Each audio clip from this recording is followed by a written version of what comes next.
mema akwaba edeba kasa emfoni afidia ye fe na Adom TV so yimede we ye nkuranhye na me amtidwo mu amede ho chia me edi amye so eye ni tekotego me da asese wo de afidia to a ene ye betona muntuo bi ahwewiase abrabo se de ebo no fa ye fe no the capital of life abrabo ne esombo emayen ye ka capital ase wo ko ye adwuma wakopesi kapudu so de adwuma na ase wo fe no your capital enti abrabo so wo hia capital wo hia bibia ro hase. We wake up every day for a reason. We don't just wake up. We wake up to make meaning of our lives and to bring meaning to the life of others. And a pebia was sodia. The entire was sorry ne say wabrabo benyanchira siene amfaso. Na would be assign obi. That's the reason you wake up. You wake up to find meaning for your life and also to add value to the life of others. So we don't just wake up in the morning, just to walk around, just to eat. Yen sore keke. De ntia wo Nyankopon emaya adechi bia kire se obibi asese ye de abraboye. Every day we are supposed to add something to our lives and to the lives of others. Fane ye sikasemu, ye dwumam, ya wadiemu, ya pomodnimu, ye mfie ne emro no so. We are supposed to add something to life, to our own lives, to the life of others.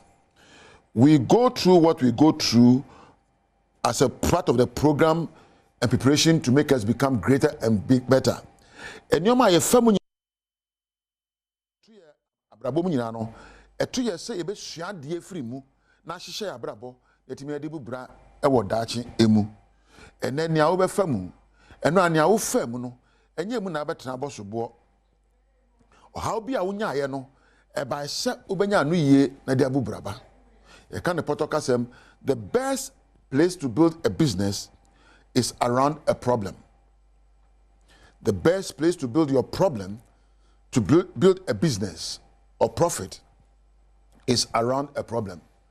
Memia baby I see esi nkonwa ne ye penkoso enpo ye pe abrabo ano eye eduro kese pa eni baby ohaw ewo wonu sa abrabo ohaw betowa yensu ohaw ba se de ba obenya anu yie ne anu aduro na watimeti ntimu na empo amwaka wako anim abiri biara ohaw beba wanim no na watimeti ntim epa ohaw no aduro na etimi pejaw ti abrabo ayeboy enya betesa awari enye betesa apomodine kura enye betesa empo adwuma ena fom ne akofa bibia bebia no ohaw wo mu apindie wo mu ahwase wo mu amfomso wo mu empo sabe wonsabe si fom baabi ni nyina eba kosi se ebe kire akwa betumi afa so abubra no abraba ayeye.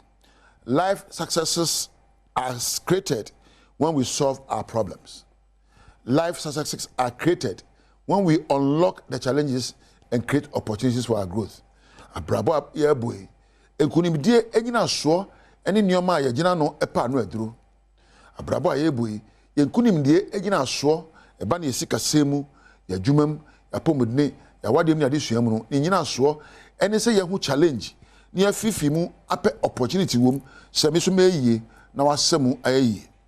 Abrabo eni ho ema woni a wayemre. Abrabo eni ho ema sebe woni a wodi ani ha. Abrabo eni ho sebe ede masebe nkwase asem. Abrabo ejina ho ma nyansanfo.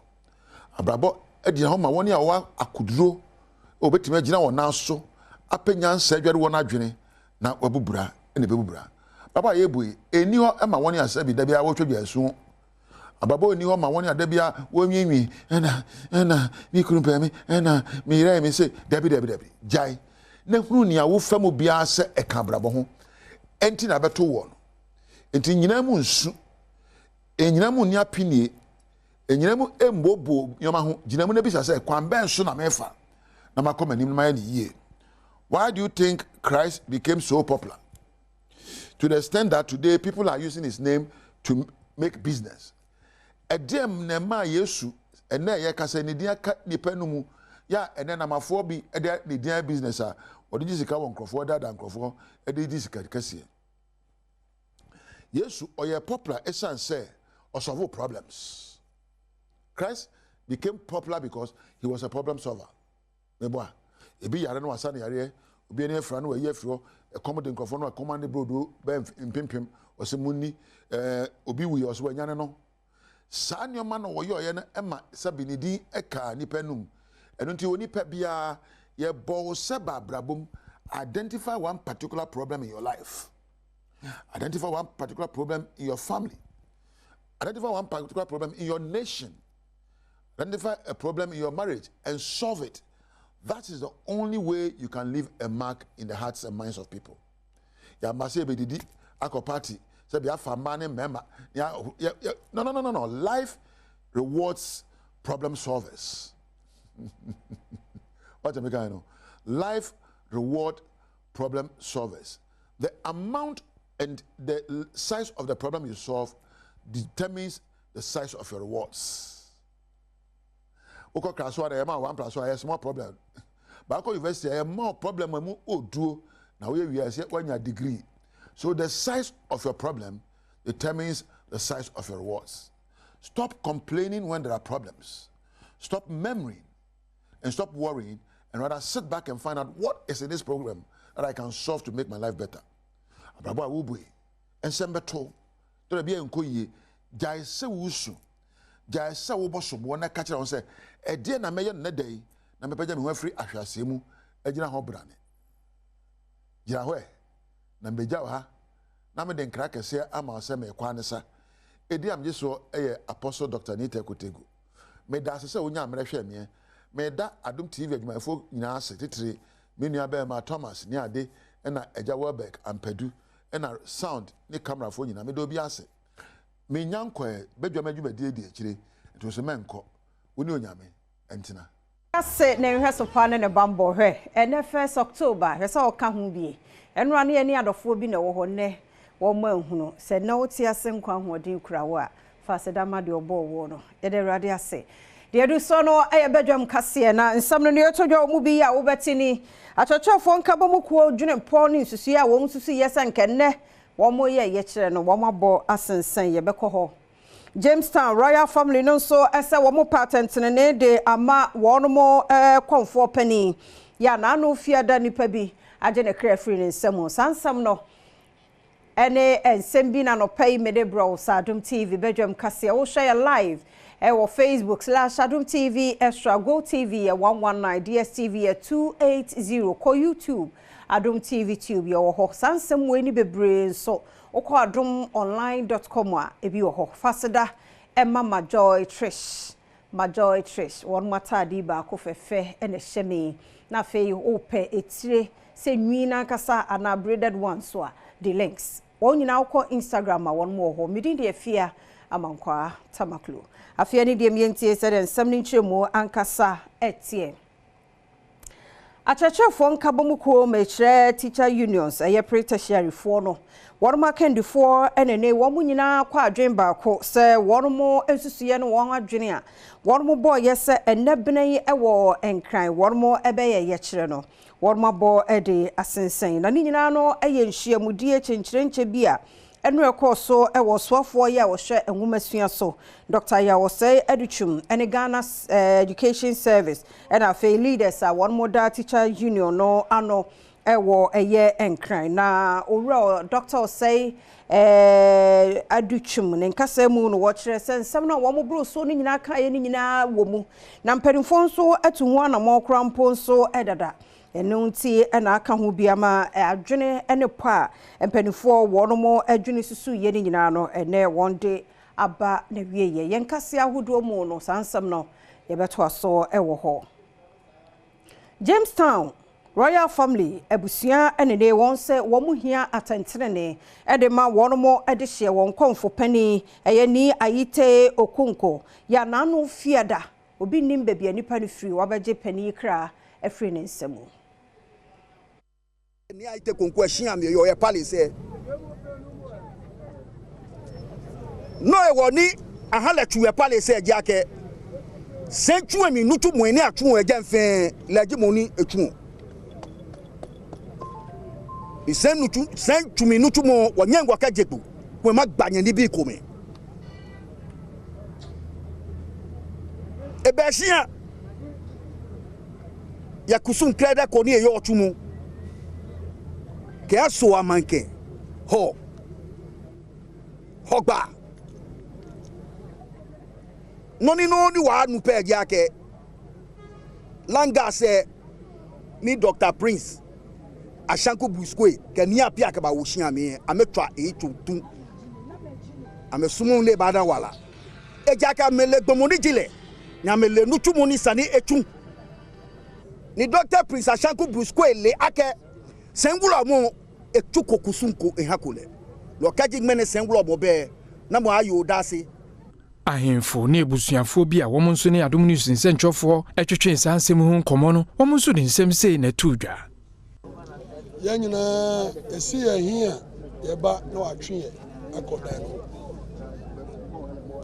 ana de ema mi ninu bɛbɛn pa no sɛ ɛwɔ mi yankawe a ɛyɛ akunto akojo a ɛyɛ kingmaker a ɔwɔ paramansi no ɔman paul fatoni no a ɔno na ɔwɔ hɔ nti bibia na mabisa no sɛ den na ɛkɔ so ɔsɛ amammerɛ a na ebi ansa bi a me wɔ me de abrɛ no sɛ na nasi mi fa ma o na fɔ mbɔ pai na ɔno ɔwɔ akwantuom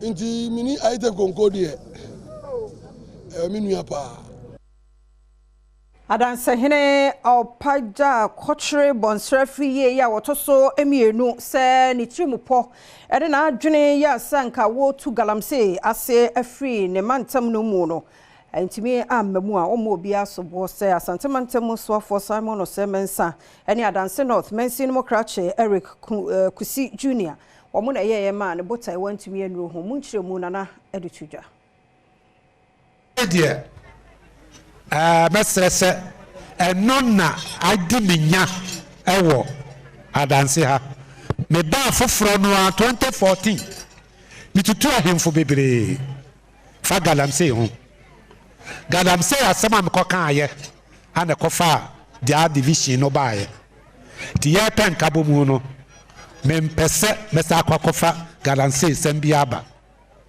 me wo ho me task force a call rounds ko chichi galamse fo ye ko twitwa wan sekan e wo mampam hwe ma kwala ne ba ko de ifri ne bepem ne wadi dem me wo ho na me nya letter firi DC ho ka kire me se wanya krata firi regional minister ho se na nanom yenye hu firi galamse mu na galamse sembia no yemfama dissect ya district security Asofo ya wonu na hwe Works and Housing so kojo pon kroma de atudwa se asoye no ene asoye hwe local government ene rural development so ka won ho abom abusua ne adofo ya kosomo sutade ebedi wonya no wape bebi ede ama wono na enyumaku a wono bo aye esiesie apiate no sa enyumaku ya na nei wono mo ba be ya adwuma sentwefo nhia mudi ase oro pon kroma de tudwa kire mu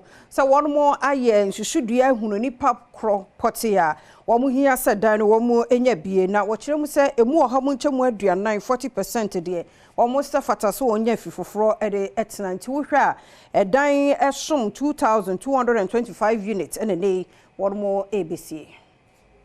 Ministry of Works and Housing, we've been setting some priorities, focusing on which we believe will help us to bring the housing market into equilibrium, at least within the next decade. Over the last decade, we've done about 33% reduction, is to resolve the stalled housing projects. There were some projects that were started, work was ongoing, and for various reasons, they stalled. Priority number one is to resolve those ones.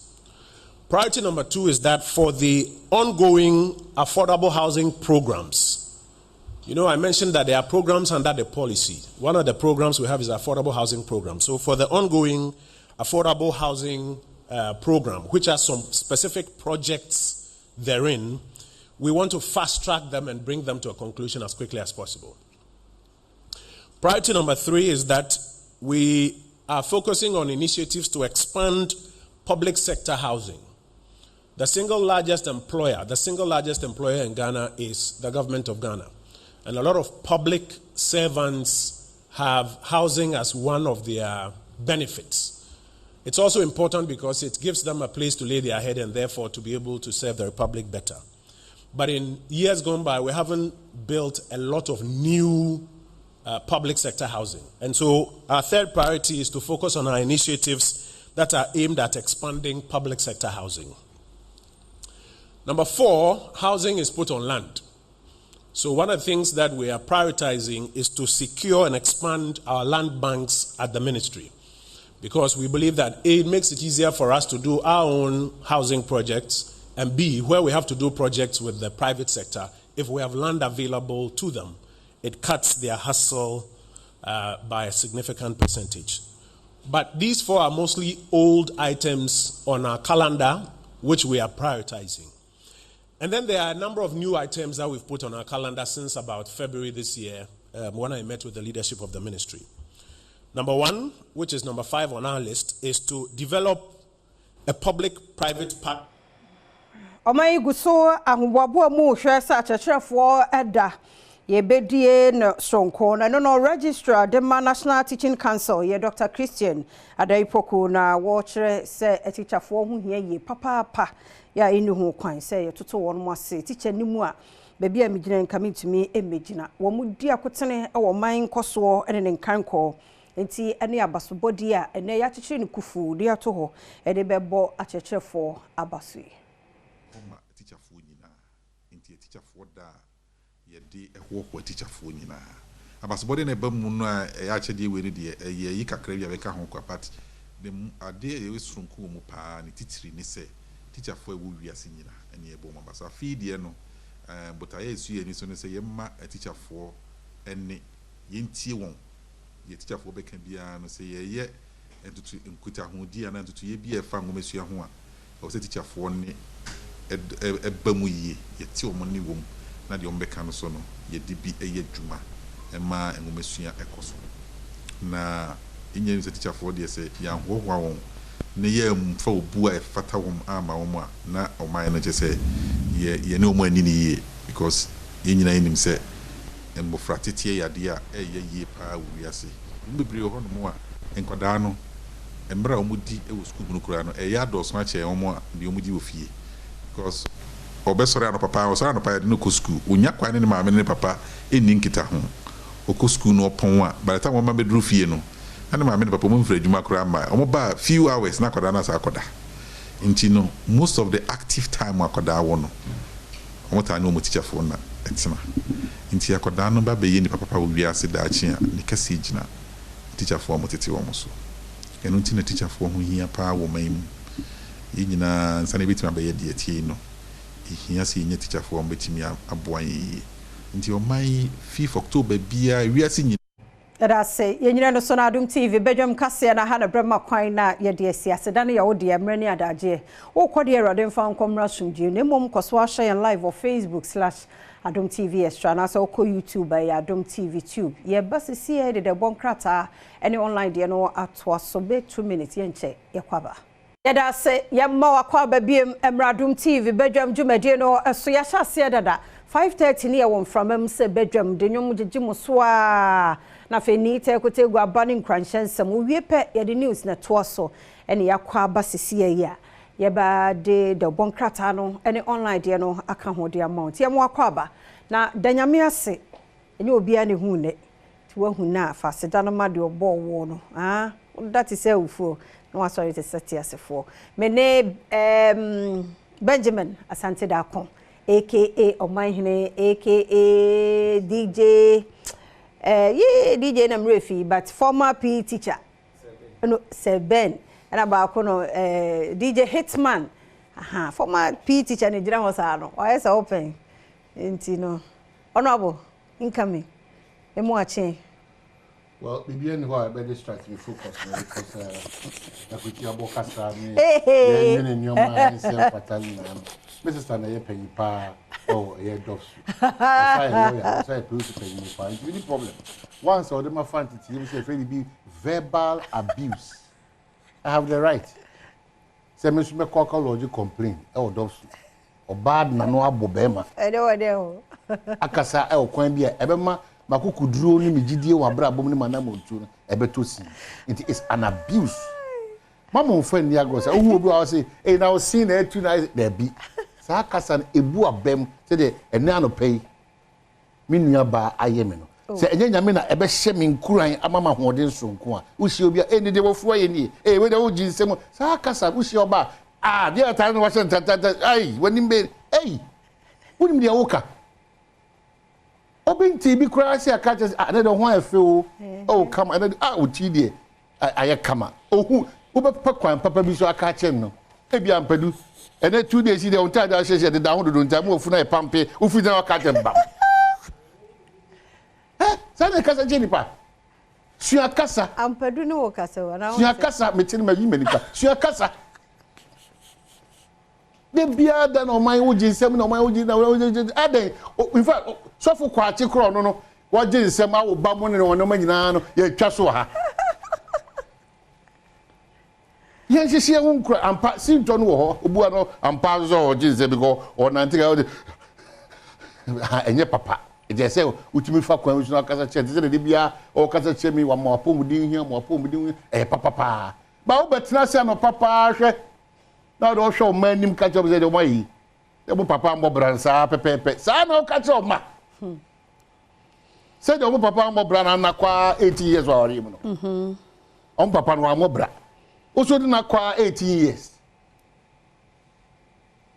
sutra se mo mpa radio de October 1 a che amen ye ni panyina na nya ne sei e ka obonefo no nanka unim yada pa daadi enso nyame ohun mobro no de briada e wo yeso odi October afam ye de ya wawi awochi ni nkunimdie ne serie nko a eti busumi we de ye nhira a eye dia ya kwantu ya wade adesua ya mba eraye ni so de bedom ye se de da na da nyina oye no mo ohun mobro no wadom ento yeso to anim train na yen nyina ntimi kan kire ze senya urade na ya na se je Kristo ne boya fa anka yen sei ye ne hwan ma yen ntuma no pere se bidipa betime fi Nazareth aba ene ye October ne da edikan emba obi ne kan emba miensa na aka this October November and December tisa baba miensa no urade man kunimdie ene serie enhye ya funu emma me da asese wati why anti amen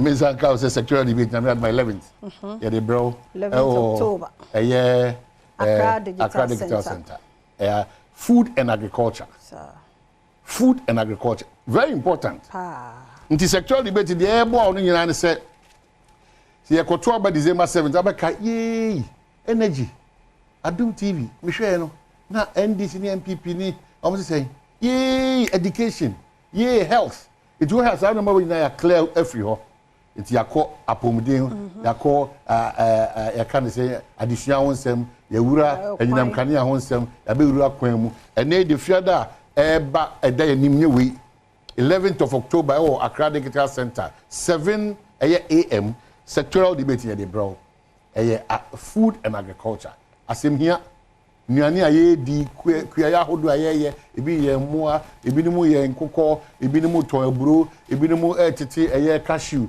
ebi ni mu tidi nyina aye careful and the quality of nuane kra di koyanum and ebi chese GM na sa atiesim obohu na se jene kakraka utwam se kra ni so bi adumfiri onya semba uhua hwe ya ehua ebi ni mu se mu ni bi aye di rubber na se eti the quality of aduane aye di enwono ne yede sodas I want to see tabwase ono it will nam fresh na yede sodi agusu na afia it say de e fresh no ti nyoma bebre ne bi di won common de pese hu free one of potential leaders of this country the same so unya akwanya bedina Ghana anima nyoma be na food and agriculture ade batoto akwemu mechanized farming wo and they abefo kwan de e da so de aso do say e betimi ado amana so Ghana nyina ne aka akiri nti hihye ne be me hu da bi ese de ensa etim nti na bribia de free your election headquarters kukrumuti power ma me nyina ye nyina ya na mu biem na me san kai o say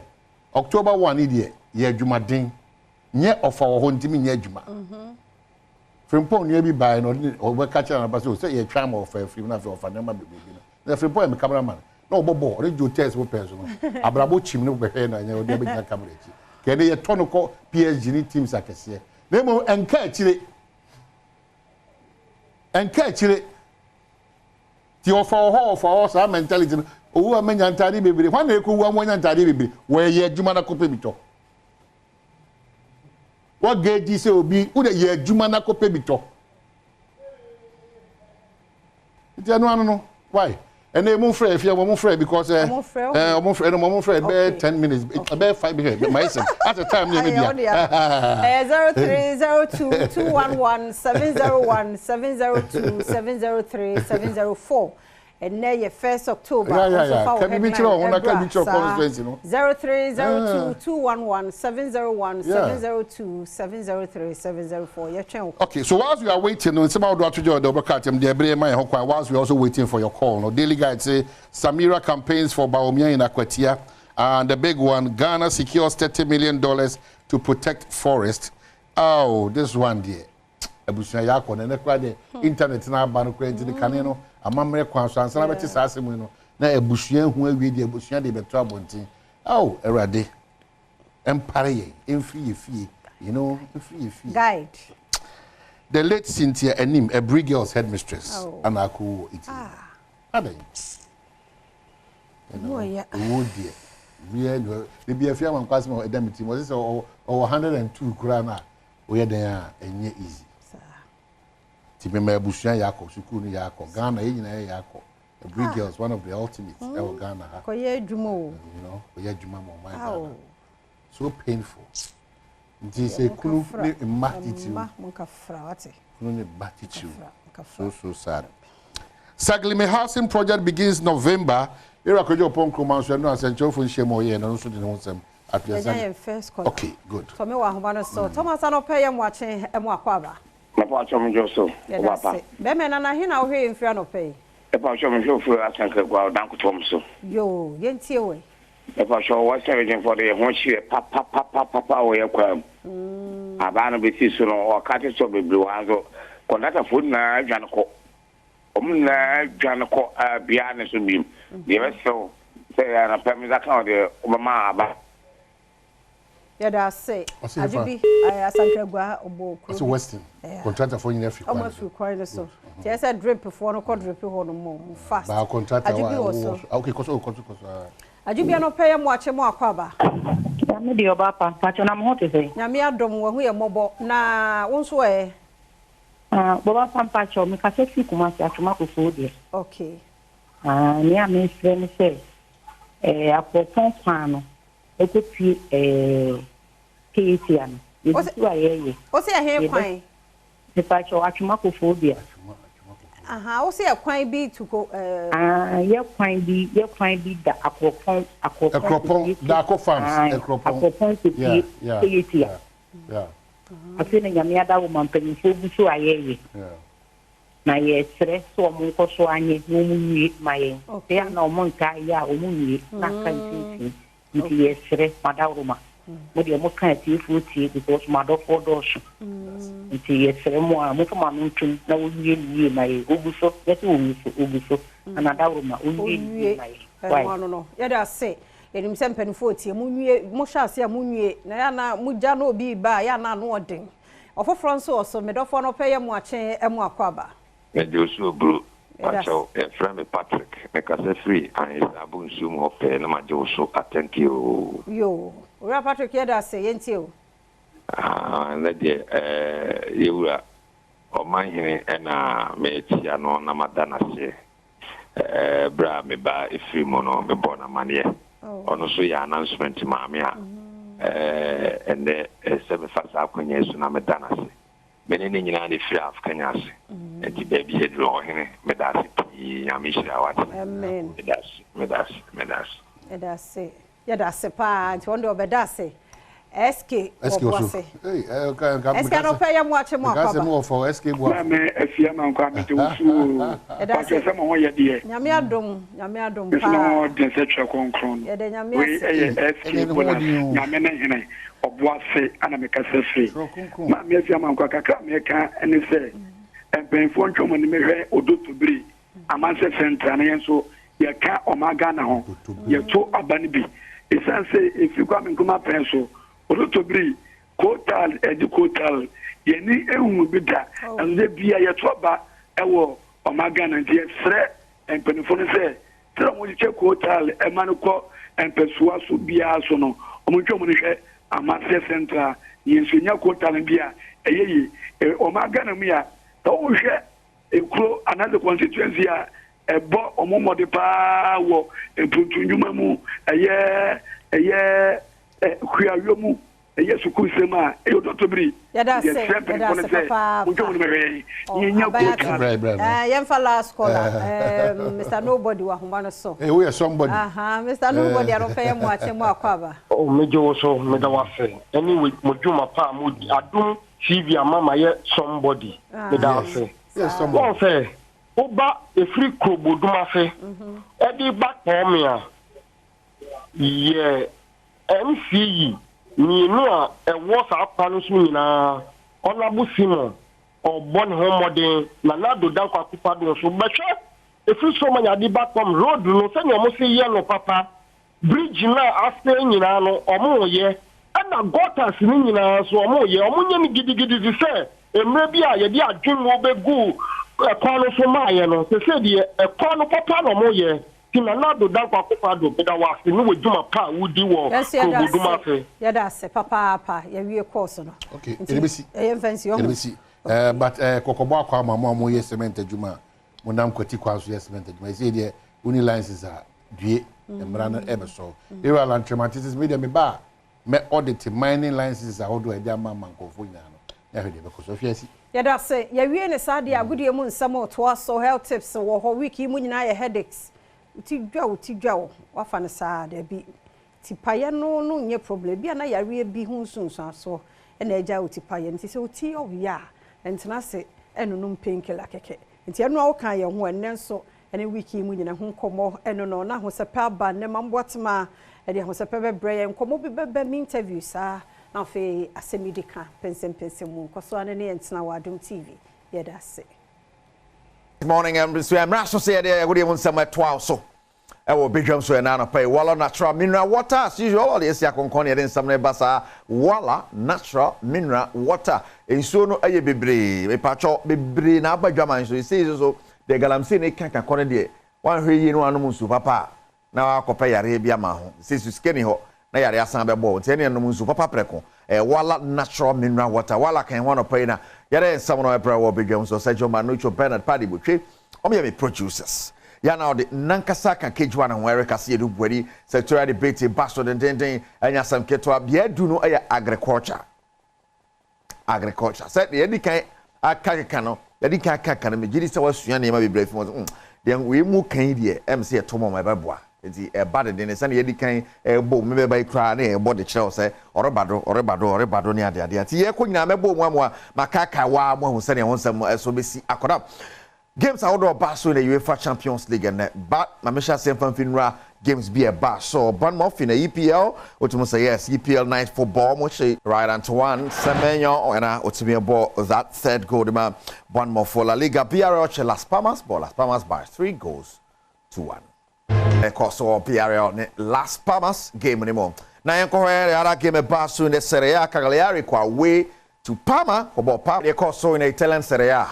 And so no wala natural mineral water can hono penny den some ba wala that's a wala UEFA Champions League 19 recent officials no siete Arsenal ne Paris Saint-Germain ejina mo den enye easy ba the Salzburg ne Brest Stuttgart and Sparta Praha na fi Arsenal ne Paris Saint-Germain Dortmund and Celtic ne Barcelona and Young Boys na Inter Milan ne Red Star Belgrade and Yabweni Leverkusen and Milan and na fi PSV and Sporting CP na wakopi mu ewo Bratislava womne Manchester City or Slovakia it we Edison officials we see it here ewo UEFA Champions League the make us the new look UEFA Champions League if you na yemra fi me here koso fi live ewo Badwam so yes I can see ni ye kofi no na okopie mu wo ensema na no etojo Parliamentary Select Committee on Sports wa ni ebobo African Games ka bi ye ne ade a papa ba kwa okopie mu wo Parliamentary Select Committee on Sports wa chairman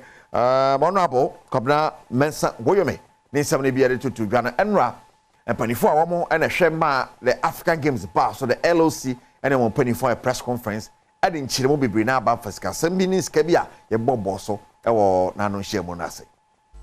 Protocol agreement, which I indicated earlier, that's why I spent time to let you know the significance of it. The protocol agreement enjoins us. Article 11.1.7 of the protocol agreement says that the host country, I'm quoting, the host country shall take liability, health, and medical insurance during preparation and duration of the games. Without insurance, there was no way we would have been able to host the games. And therefore, it was mandatory for the LOC to arrange for an insurance cover for the games. The premium we took was 3.93 million. Let me go this way. Let me quote it so well so that if you are writing. The insurance cover was 3,931,402.64. Once again, the cover was 3,931,402.64 Ghana cedis. Ghana cedis. And not $4.5 million. Not $4.5 million. That's our good friend, Mr. Kevin Taylor, head of Lao Charles Media, and other media persons are erroneously spewing into the public domain.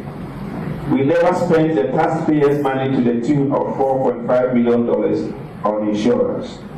And if you take insurance, both of you are driving, or your parents who are driving. If you take insurance, what do? You pay a premium. The insurer will not give you money. You have to pay a premium to cover. But we hear people in the media and politicians saying that we should have rather received money from the insurance companies and not pay them money, the premium. A protocol agreement. Chairman, the man, the LOC of All African Games, now then somewhere to Gasa HH, Music Assembly, PPMO, Infoni Copiemo, the Ghana Football Association President, Racketeer Sokreku, and in summer to Gasa, one transparent body, an association in Ghana, the Ghana Football Association. Or in some way to Jabra Copiemo, Parliamentary Select Committee on Sports, more to Anoka Crebisi, and Sembi, Abato, Nimo, Nipa Brinaka Safa, Fino, Sefino, Nemamu Nawi, Papasika, Dibasabasa, Concebi, San Sabrina, Yanokre. I have been in office for less than 8 years. I think that I've been in office just close to 5 years, 2.5 years of COVID. Our books are public. Our books are public. Been audited by CAF 5 years continuous, been audited by FIFA 5 years continuous. Our auditors are under and under, the cartelling under and under. We are the most transparent sporting entity you can think about in Ghana. We've worked closely with the Ministry of Youth and Sports on all fronts as far as national team engagements are concerned. I have been in office. President of the Ghana Football Association, Ochiremo, Sir Kwambia Sono, Bibia Koye, on books in Mundaho, Project, Ulia Uninia, Abbey Humunia, the Abad, and Sembi Brena had a Tuja, and it's a woman selection, the national team coaches, and so on, or Sayano Cray. Coach who expect me to select players for him, I'll fire the coach. I'm repeating myself. If I hire the coach for Ghana and that coach expects me, Kurt, to select players for him, that coach will be fired the next day. God, that is not the kind of coach I and we want to work with. Players of the Black Stars are selected by the technical team of the Black Stars, led by the current coach, Otto Adom. Simple. Okay. I hire the coach who expect me to select players for him. Right, that is the president of the Ghana Football Association. Ora, Ketio Sekrekun Semodi to a now, you go to Ghana Football Association, chairman of the Referees Association, George Saja, or then someone to go. Say, Anna Bibrina, Kafa, say, referees, BJ Bribe, referees, no Sikano, no, and or Pemwaka. Say, so we did Ghana Premier League match, dear, your mom 1,000 Ghana cities. A man also saw any Division 1 League referees, no, your mom 750. Then Nisika, yeah, the mom. Say, also sell for money or set the record straight 1,750 cities. And the women, that's Division 1, and the women, they receive 750 Ghana cedis as all-inclusive. The all-inclusive for premiers 1,750 for this. That is all we have. But the rest of the information, we prefer to actually to have it. Per match or per match, per referee, 750 cedis and 1,000 Ghana cedis. We don't come in here in the sense that the collaboration of say. And when we train these referees and the list is taken, formally we're doing it. But for the past 2 seasons, they have taken that, and that is now with them, and they do the training, they do the selection of the referees. The doll and the women, that's Division 1, and the women, they receive 750 Ghana cedis as chairman of the Referees Association, Judge Saija, the Sansamui. To it, wala natural mineral water, wala can one pay near the I can see brow bedroom, so wala natural mineral water. Yet, I'm sorry, pa. I know you're so far by Jama so. O matana say treating soon ye and make sure say we are crojing. In so what? Befremunona kudusune, babane, by you in a bobo musa. Yes, and Crawford than the Muslim. No. I say so you're crojing a wala natural. Mineral water. Yeah, sponsors are not probably Omakayoma, and I can see Brew Ewo Bijum. So, Sergio Manucho Bernard Paddy Butre, me producers. Yana Kaiden Nankasa Kakijuana Hoerica Sidu Buedini, a Fiaman Quatamacro Mrs. at the Apomodion San Betwaso. Coswa Hebigum. And also Memoir Quaba, Badwam TV, Bedroom Health Tips, so I had you doing como. Simenum bia wa pomodimo na ochimuni nyina ya fa topic ba ko a simenum ya ka ho asama akosi fiada na fia boni nyina nso tofa ho nti bia na ne de dikan a wo hyen ya ye mo akwa abasonko mediri afia amankwa atamaklo fasedama endpoint homeopathic clinic na daroma dwumadi se wotimi hwe bi na enamenu so nti wanya pomodin pa fasedama endpoint awie bia hawa bra na ho na on show friend nso ofre na bibia or return it to calls bia yia no adaroma na enso na otwi mu oma no ho kwan so ne ye kasafa headaches na tipa ye ho no a wo hwe se de na dog a charge na ye twaso dog na ye mo akwa be ye na se enra wo bo ne tofa pa mi zada nka wo komu pa adaroma ye twaso yo enti enra ye din komo fa headaches ho na me ka se o uti part be bia ye wo ya e woni e kire na e wo de e kire e wo ya de kora saa uti na ye wo ya ni nyina no e wo de e kire du sia doctor bia na o ka se uti o ya utimi buza se ehin fa na ye wo ya chechire mu kakra o chechire mu a before doctor na kra be ye test no before be twa scan and before be ye lab no betima suspect ye hunu se bia wey na wo ho enti headache me ye mfa headache ye mfa na tra obi si mitie ya wa hweye ewu mu ana nipa no obubu agu ho ana ewu mu ana nipa no kra fa mu ye de ade ewu am ye hu bebre etenu ano na de yesa ko wie ne say di nkomo fa types of headaches am ma me kire mu say headache bi ho na nya yade obi ho wa na yi obi ho se bi okonom nsa on ye fre omo kan say omo kan hangover wakonom nsa ma na abrusu bi na abasa na obi ho kra no a se bi constipation kakra ne yam timi kakra ono so etimi nya a headache ana so obi ho kra no a na ebia the headache na ba na say bia tam wo so dididie ana obi okwa we dehydrated wa no so mo a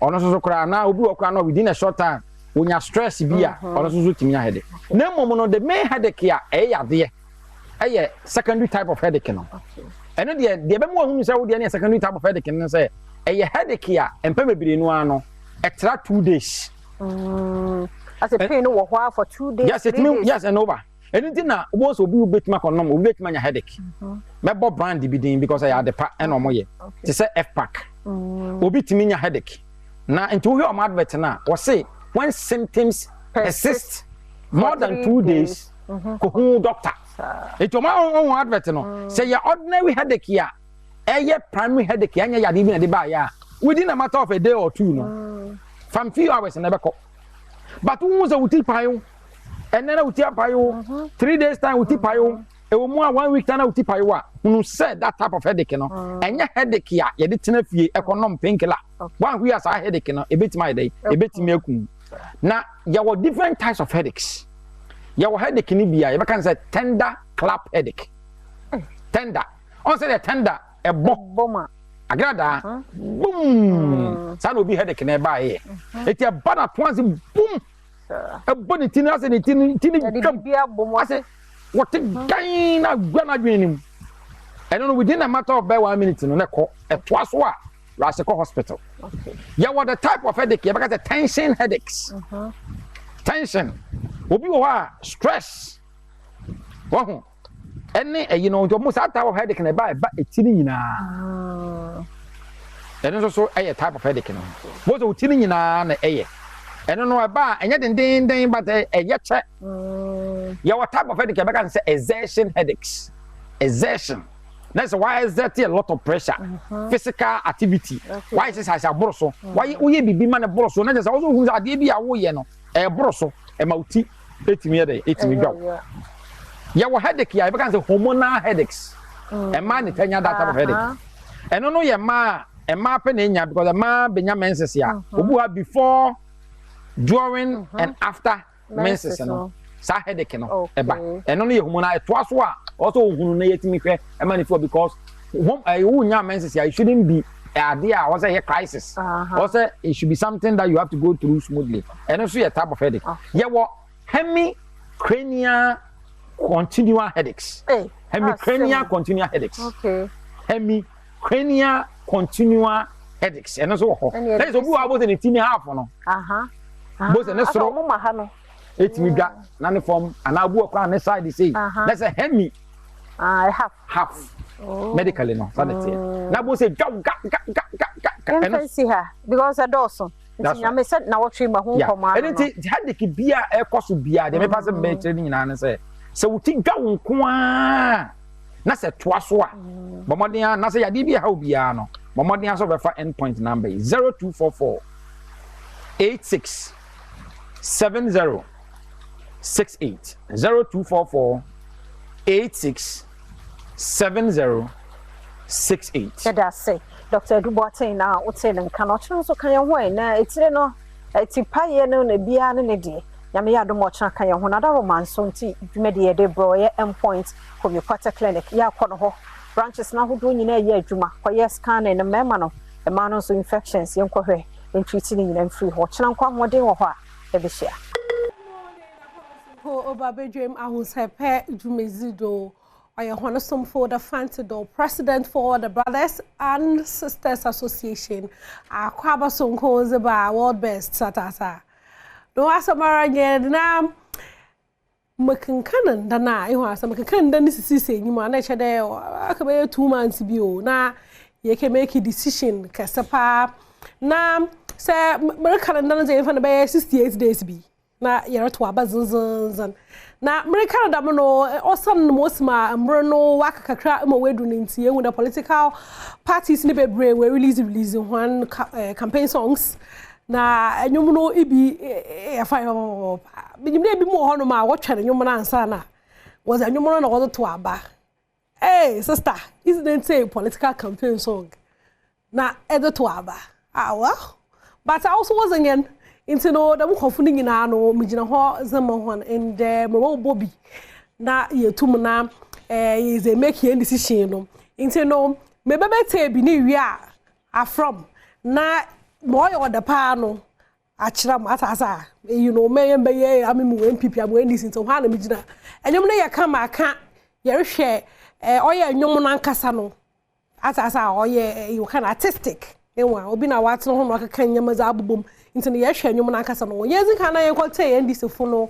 pone zina na ye mrosisi a come out boom the care follow so nanti muri you know what you mbe nyum ha some okay ni na nya se bie enyim But you know, Nyasa woman kakra, yet to 24-hour economy nas into.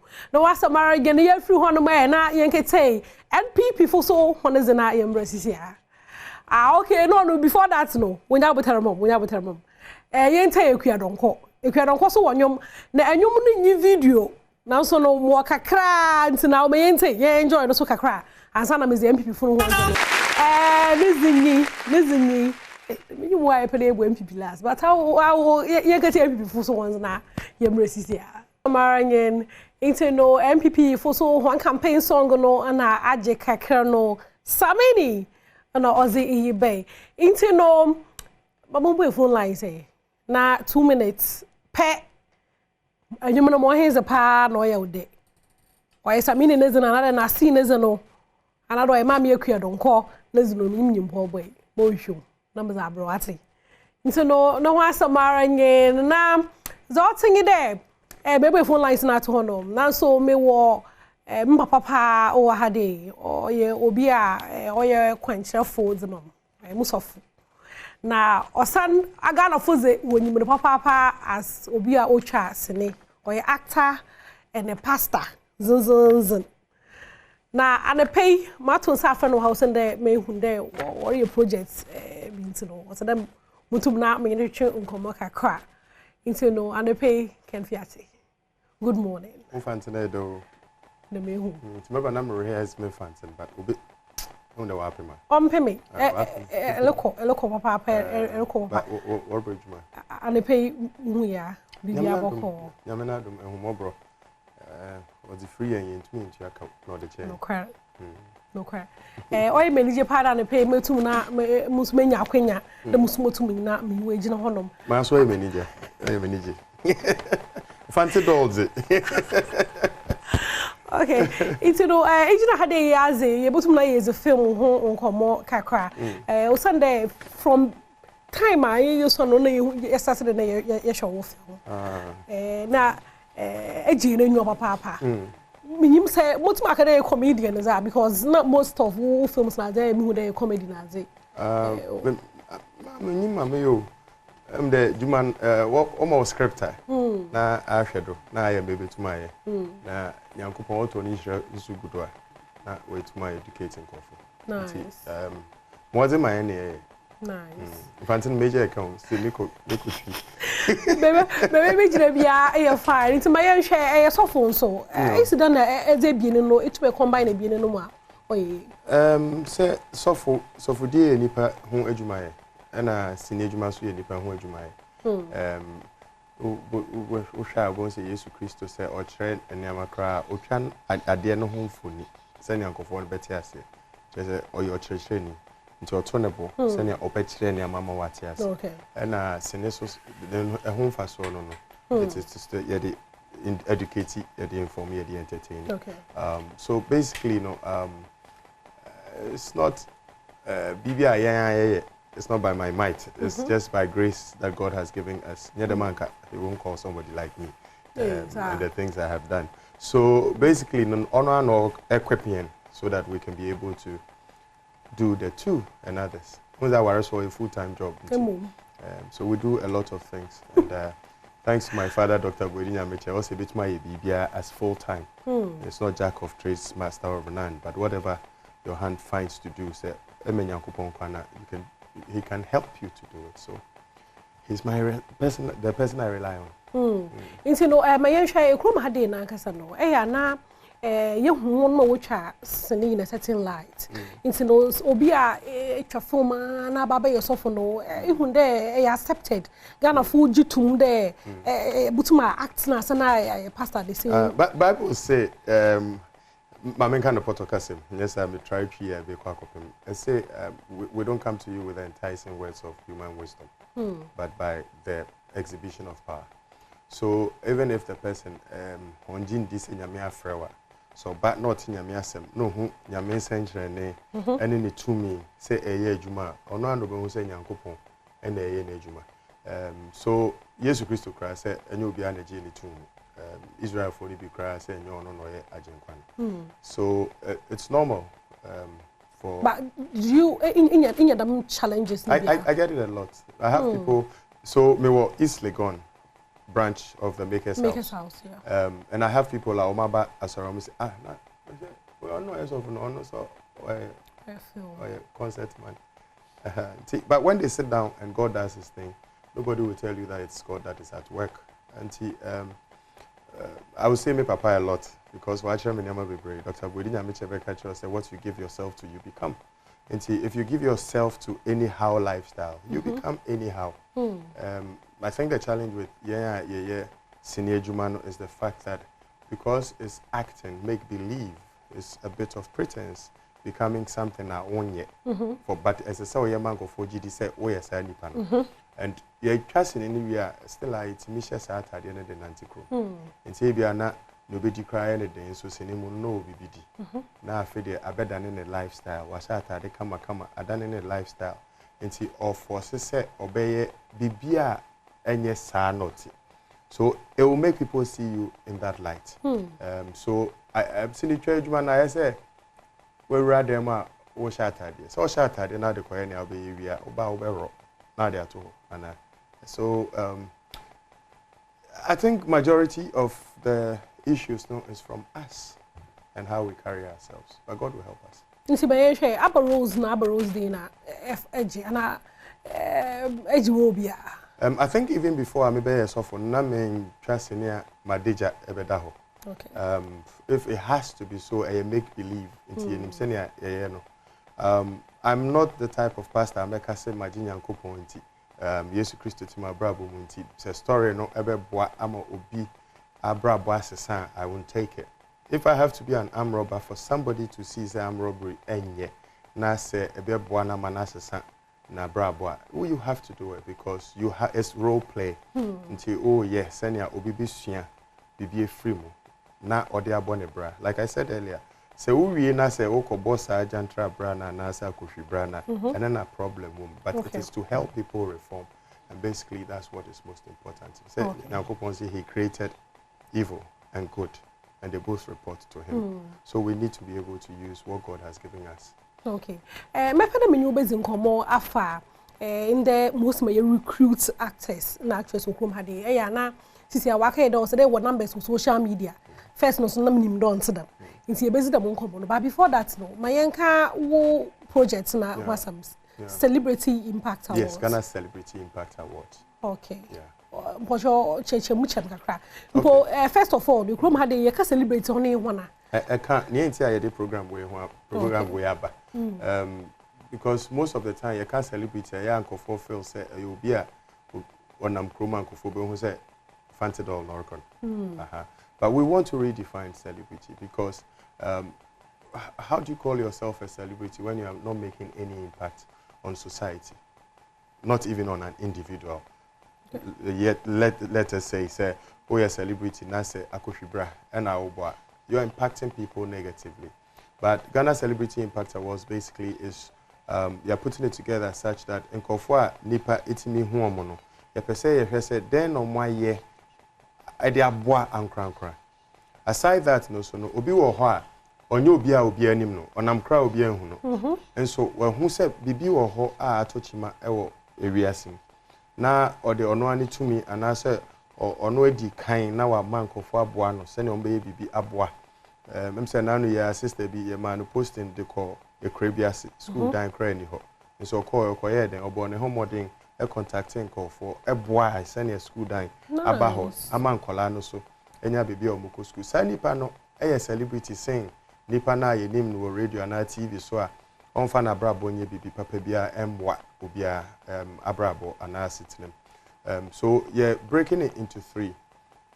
One category your omwa ye ni momo. To say fancy doll say na ya say then a fancy doll aye e dey aboa individual be and say community be or society as a whole say a educational problem and health and social infrastructure and I say otimi e dey adoma chede anyame dey amano no etimi the call school for her I impact on my life positively mate say imani bi kra wo ha do time bi so na say as some busa kev na ntimi nko school obi wo ha ono de na brabo beto ho se obehwehwe sika ana se niama ehia a ebetimi aboa sa akwala na manako school So you share near celebrity in aye, near individual or obiara name and also aye. Now you share near companies aye because those companies will be or more or say corporate social responsibility. A lot of them are not really doing anything to help society. I say for setting up businesses just for profit and they don't give back anything to society. I'm say Anka Galam say many say yenye.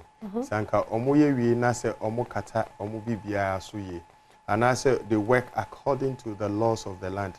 Na say omo wi so na omo ye bibi boa community na omo wona. Anka em say ho asem kan koye se na yete no. So we are saying we're awarding 3 different categories. People that are known. The key word is impact. Okay. The impact away, okay. Individual impact, and then the corporate, and then we see say then on my year. Yeah, sir, with a mindset, maybe a now project.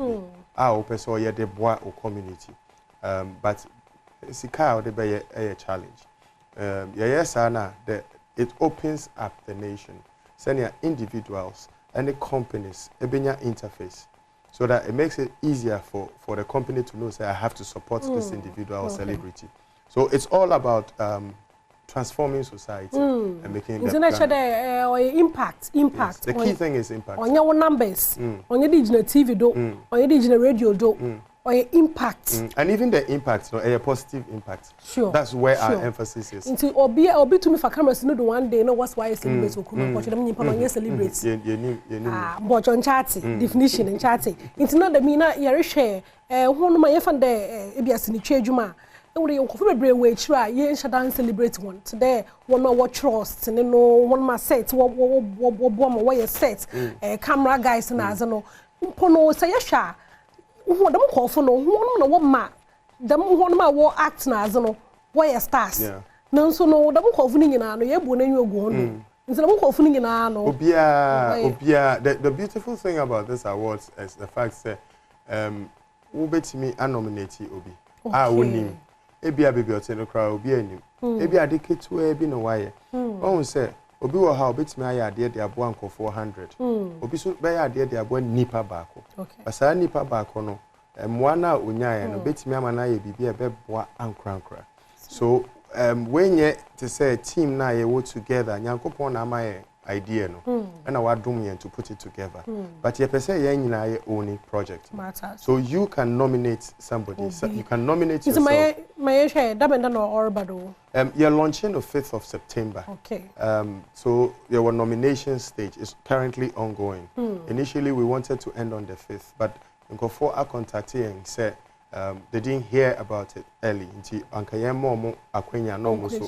so we are looking at extending it for like another 2 weeks. So it was supposed to end on the 5th of October if you other way but you're extending it for another period of time. So you just have to go on our website www.GhanaCelebrityImpactAwards.com www.GhanaCelebrityImpactAwards.com not celebrities, Celebrity Impact Awards.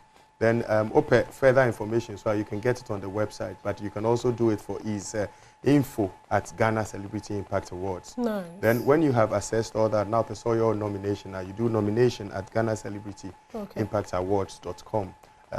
When you go on the website, every other information here on it, you get it. Then nominations are close here. From the point I closing nomination all the way to 12th of February. Until you're launching it this year, but the event itself will be in 2025. And we're taking our time to work at it. So 12th of February is when nominations, from when it ends to 12th of February, we go on the ground. Say, okay, so we see school down, school down. We'll check the structural integrity of the building. So we're going to go with Obia or Edansi. Now why assess it? Because when to make us waste it down be we want to see it. Then we hit it against the impact I have on the lives of the people. Then on the 29th of March, the first awards night, your friend a grand ball.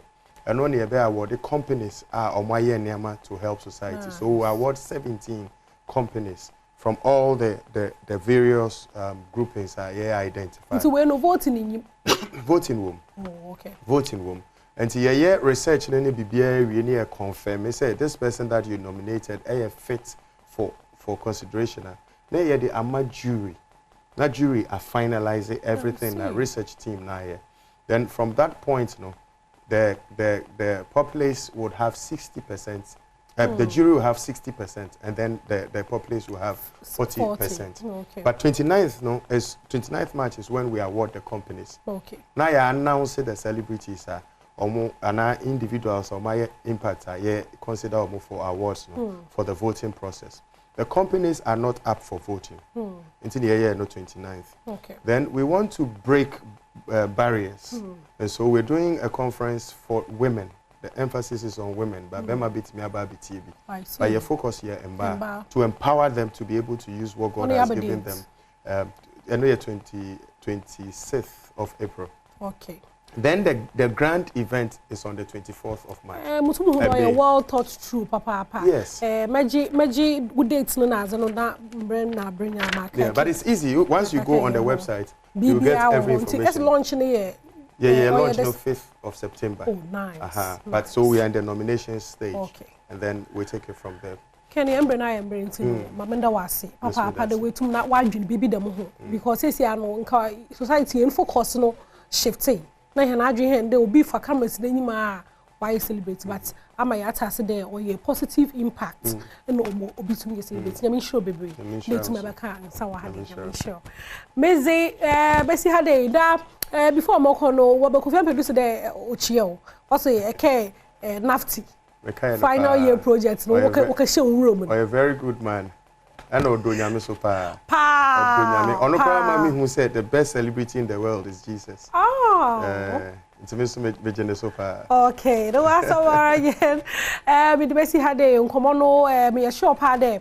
It's no one me ware best say. Da wara abazna ya mo abra. Aya mo obi a wenye sunsun do papa wenye pakoro na abrabo do. Sisi amijina mpoma modwunjuro ho anye. The positive impact pa na mara mame. Maye.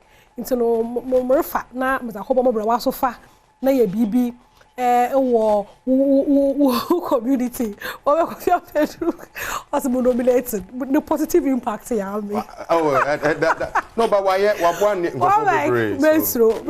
Besro no asabare celebrating wa papa but the best here there is no the fancy the president for the Brothers and Sisters Association madam hono ma wo bo ma mutumzi dwumezi no mzebro no nyinara ase nyame ya adoma ya basan na ye hia sisiareze macron one ya mo akwa ba biem Adom TV bedwam dwumede no so maboatema ya da se one oraken ya da se papa de du so no ehu hia pa yo so wo apom dem nsem ye du buna da se ya Faith will be a part clinic for ba na fe di enkomo ahwa apom dem nsem ti bi ene ne de di kan ya hia no so edu ebuna de nye fidie no free hanti me Dr. Abigail any Dr. Boatin ewa ha me mo akwa be e bibia aboko de de nyame ase Dr. Faith Pastor Faith send who ye de Mama Faith de nyame ase prophetess radi nkoso nshira na birthday boy no way birthday boy ene ne buy na unfortunately oko onu wo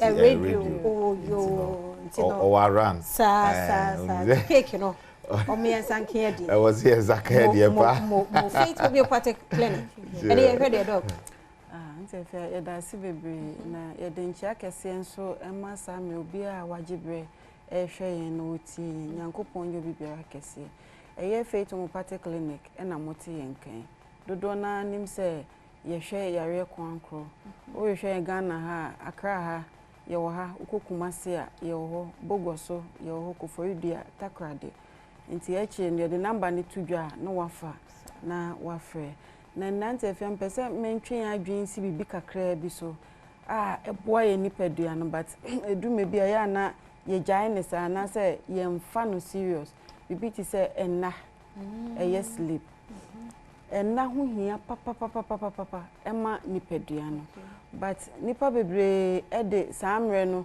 eye esesa nema bebre gu omo so se onni ne ho bre kakra bi na wakase all rest anase order na se de nyankopon ye nipadua no edru ba bia ebre was say ehia say ebe rest anase ebeda but say samre ne so na say wan fa amma no a bon say nipadua na nkasa na aye basa ulukida waye bombasa bi enti na ehia say nipa bia obeda no na ene ya ye ka ho asem medically eboa etwe ye fi nyarewa ahoro bebre enso ho say wunya good sleeper eboa ma prevent obesity overweight diabetes stroke cardiovascular diseases heart attack inyare ahoro bebre eyenna o laki na de ye wudi na de a ns anema we nyina eye easy say ubenya nsesia but say utimi da because ni pedua no say oda eno akasa repair ne ho so enti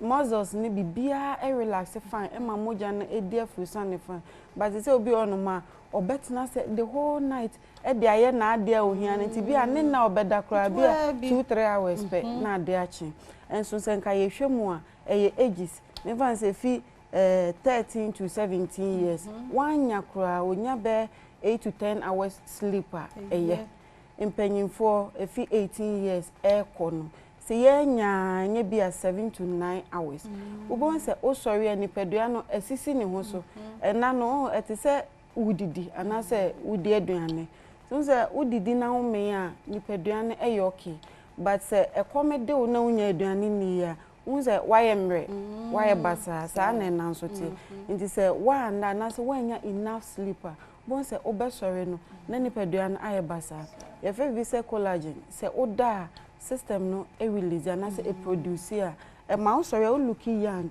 ni pedua na ka say e look young yes skin no e fine so hormones na e be release bibia be yo kenti e na de samre obi a wutem ehia pa ehia enti no embre ne so say o de beda emfa ni agro obi be kokete so e na no e makra na ni de da so sa na ade achi so ni nyina no emwa ni pedua no so enti no me kana no pay say ehia say ye beda na ye bi say exercise ye papa say ye bet na office fit anopa ekosi anwumre otie esimu we condition on so ete ba akokora opo anwumre wasa kofi otika condition ukodu fi a wakoda wasa so condition ye system do waste na bi so kwa onsa num nsuo na waste wetimi adwonso dodo na aba enti onso ete na wontimi nwonso yie ko nipadua no enti o ha nipadua no ebedu ba bi no now do how kese na abre nipadua no enti exercise at least if it anopa ko say unya 1 hour e dey exercise say wo walking o say wo jogging emu bia the moment a wo be sweat no eye e benefit e bie nerves nim arteries e ma moja ni timi e dey frusa ni yie eno nti na se bia untimi anase wadwuma wo ye unya bre emfa nye sa de ya wo de dan wani che faith wo ba ye wo mfidi ahoro bebra ye be ye sa steaming machine ushe mante fi atete ne be ka se upu ene unya brenga so kwa digital ye besro oba ne do hye sa machine ma ebe hiti ni se ne obe sweat no enfifre besa no enti fato nerves a block ni nyina mu besa ne san sa foot one bia ejina so e wo so ni pe bon se enti na mu asisi ni nyina na mu san so ubon se ube wi a obedru fie nyo bi be ka se da wa obeda ma obeda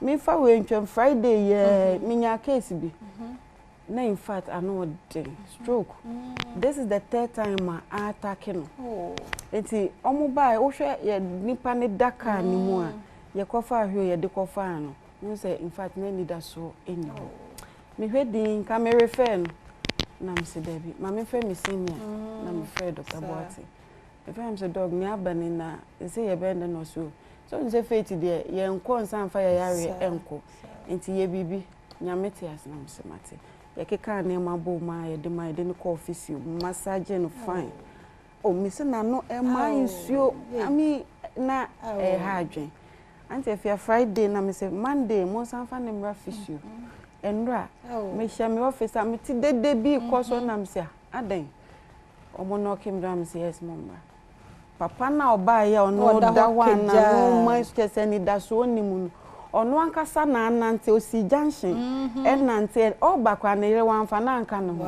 wa bechia okasa everything was normal in fact nije sem ene enonyam shema otwede ampo nti mesrem wo a account no enfant na wo ti faith nkan fabra wo so emaye no to anamon na enye edase dogentia nyame nhyira ye chia yahwefo ye hwe Adom TV anopa nyina said ye Dr. Abigail Dikan e de atodwa no Faith Homeopathic Clinic nyame adaroma nyarewa eba ye ho no mu nyina no nyame enam Faith so esa yare ni nyina de Dikan yemfa ye numbers no entudwa na obi biara opese ohu e kira kwan biara no oba Accra hanoma ye wo so tum anase ofri Santa Maria ekoso tum Abuya Junction ode osi junction na so a obo se Faith ye signboard esi honomo uduru Kumase so ahene makokoben eye 18 mu honomo a ehonso Faith ye signboard esi wa ema direction to the clinic afi uduru Koforidua so a ye Opole Junction Landry Managers Road udi uduru abuso obi asa ope Landry Managers Road a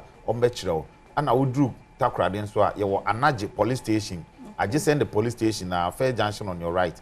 We say Faith Homeopathic Clinic. Your signboard is honomo.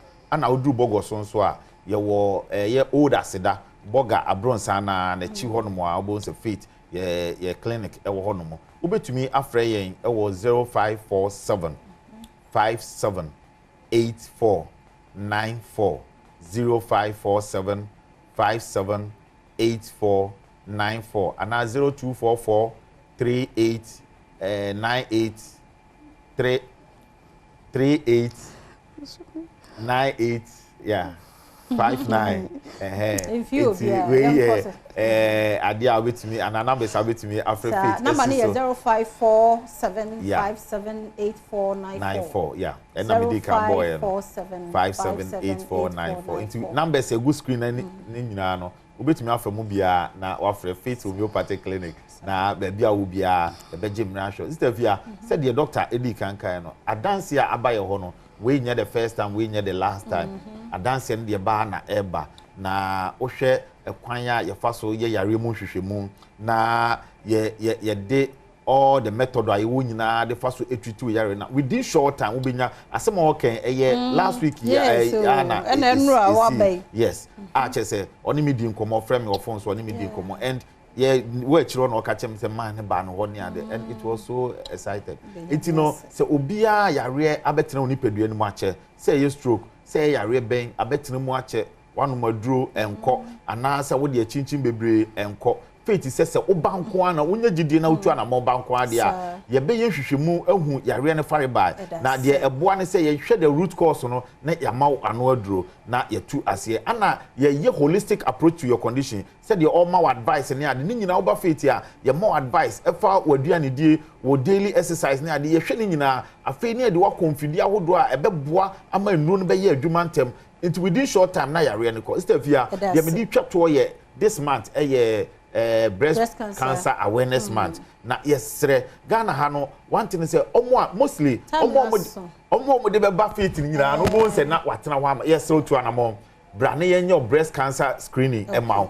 na yenhwe se cancer cells be for mu a Faith ye do atu nro so na ya boa se de be ya sa na ma ni nyina e be free o yesre ofa number na egu screen ani no na tu anamo na bra ya so ye honom 0547 57 84 94 na bra na Faith ye nam homeopathy kwan so entu yare biara abetena oni padua no emfiri ho no mo ema me da se papa Faith Homeopathic Clinic na ye te won enka no numbers na wo screen na se no frɛ ye want ya se wa mo ya ready interest want to menye wo frɛ wo ma wo betimi abo ma me komra sese e fofo ho ye ba e betwa so da se ya mo akwa ba bi emra Adom TV Badwam dwumadie no so Channel so se Franco Trading Enterprise phones papa fie ene ho oguso etonton phones no open fridges ene CCTV cameras ni nyina no Franco Trading Enterprise wo ni nyina bi ewo ho nti wunya bia ebeboa Channel so se Franco Trading wo Franco air condition so ho nti wo air condition papa ebebo ma dan mo ayemura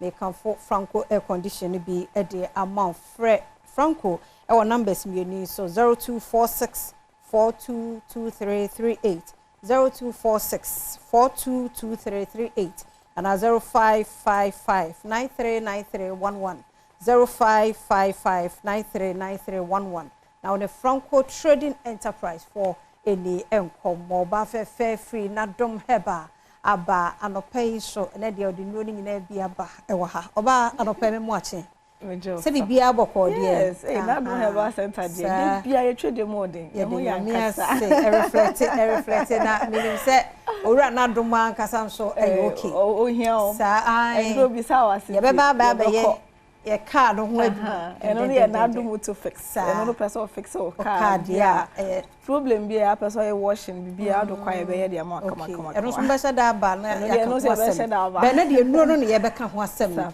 na dom garlic bitters bobo enu ahodo a na dom herbal for okay anopai meeting chakese efi Adom Herbal Center every obibia ohwe ya anopai Adom Herbal Center yen na you producing nafa cold capsules nafa X-Vein capsules nafa X-Vein syrup Adom garlic bitters nafa cold bitters nafa man capsules nafa lady clean nafa lady care and afenso nafa malamix ebusia indwen bebre na medican aboboso na anopai me hyase e de fi nafa lady clean no Ohuno kitiwa say no yes don't mind the body mind the engine edwuma be ye e de ama o menua ba ese weni enso katre enti na fa lady clean yi wo hwe ni say kama yi e 100% natural feminine hygiene wash mechira yankasa ye haban ene yendubra ena na Adom Herbal Center yakokwa ye bibrem kwa ye bretsomo akochiti ndua haban ene ndua hini ye de fan fidie ma doctor fa kukudam ene agina ho e de haban yi aye edre kama funny you no like the way okay to say enete ti nafa lady clean no she na that came kama akoto de nti say ya mesro twem ukoto na so hu say senior yi sister edi be kire o TV su box nya sanete a your number no is 0531156556 but me try number no so WhatsApp but me try na dey send dey nya no be ka cho say nya no men use ba ye dey say enete she na that came kama sawa we dey me kwa wo say bi jama we jama na sawa e hye ho nti no be hwe kakra gu sawa na dey ahya hemfie ho say me ma no kwa na eto ma because no we say man use wa ya na ho no koyie e che fine na na person mechanic say secret no nti we na 100% natural feminine hygiene wash me so your ba na wo hwe me no pain na infections aja hemfie ho no aboso me nya bobu ha we treat sawa we treat infection for so many years enko and na your last stop modern wonsa be kanafa lady clean bi ebe boa eyisa ha ni na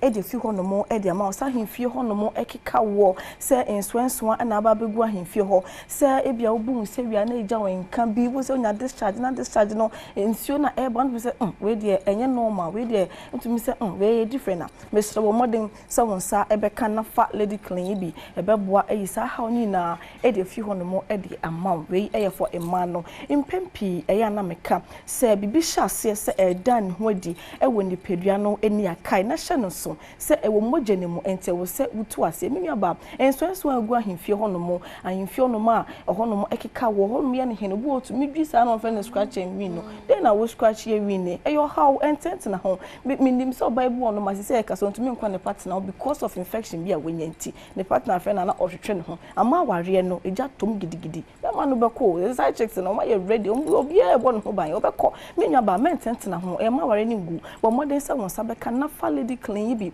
e be bo asiesie wo kama na wo use na fa lady clean no de de ne se obesan so anom na fa X-Vein mixture ene ne capsules e de aka ho ti na fa X-Vein mixture ene ne capsules no say enete obet ben mabum obet me di nsuo no anom capsules no ana bet anom capsules later no say na person obenum na be feel comfortable bia no it's allowed enti no obenum we na fa X-Vein mixture ene ne capsules no na the way an set nua ba e bia na wo anasa abrabo mu semunti no ahemfie ho no ma bia misrama ne hawo bo modern se won sabeka na fa lady clean be boa sese o ma wachi we se kama na wasan se anom na fa X-Vein mixture ene ne capsules the omoje mu de na mintini mu nyini na eba besene akọ na bibia aye kama me patro na fa X-Vein mixture ne capsules say enua mema no betu ama no ayeye bo omo de omu hia lady clean no kan we ye for man no ko a menua be ma mesra no pe wo hwe me na udwun so na wote ya ukojira fiche so ukodwun so a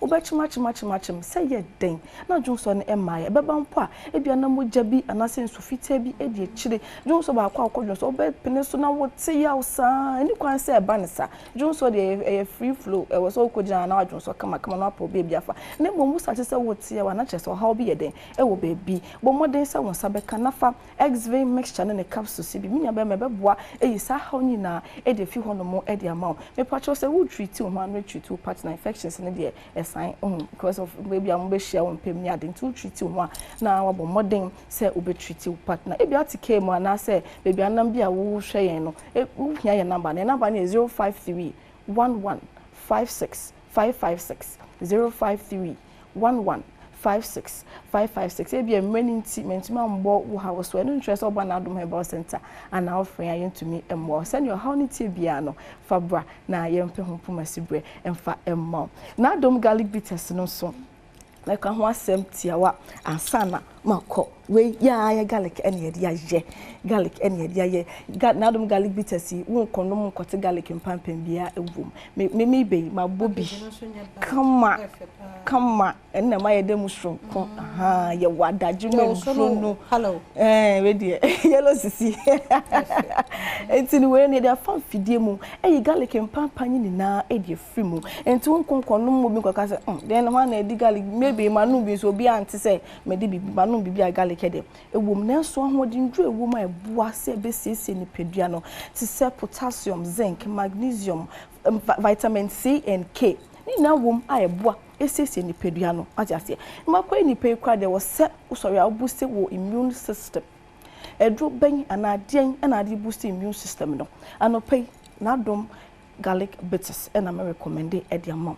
Me pa chokwe ni penku ade o se mo apomuden ho ehia obu o haya na nsana se ne nan aye ne titriti eye moja ne ntumi die furusan ye yie enu nti ena ya na aba ne sa no enya nanse ena cho na moja ndie furusan ye yie a wo fan jojo no na chese ekeka ko stroke an sa eni kwan sa otena ona ye nhwe han anope se ya na won sa na so online aye otititi obu o haya de kakra bia na wa bre ofri gate na no ba ha kro betin so sa ayo how bo modern sa won sa be kan na Adom garlic bitters bi be boa e sa how ni na e de fi hono mo e de ma obu won mo sciatica na to ase etumi hihye ne sa oje ne ho enje na sciatica no akwa bi ewo ye to ase besi ye na ase aye friend sciatica nerve sciatica nerve no e ho eto chima eno ena ya na ma woto ase ho ne hyehyew na wonan na se wonan no kra nya adwuma biom nya bo modern se won sa ebe kan na Adom garlic bitters bi ebe boa eyi sa ha nyina e de fi ho e de mamoja abonto anto wo tie mu no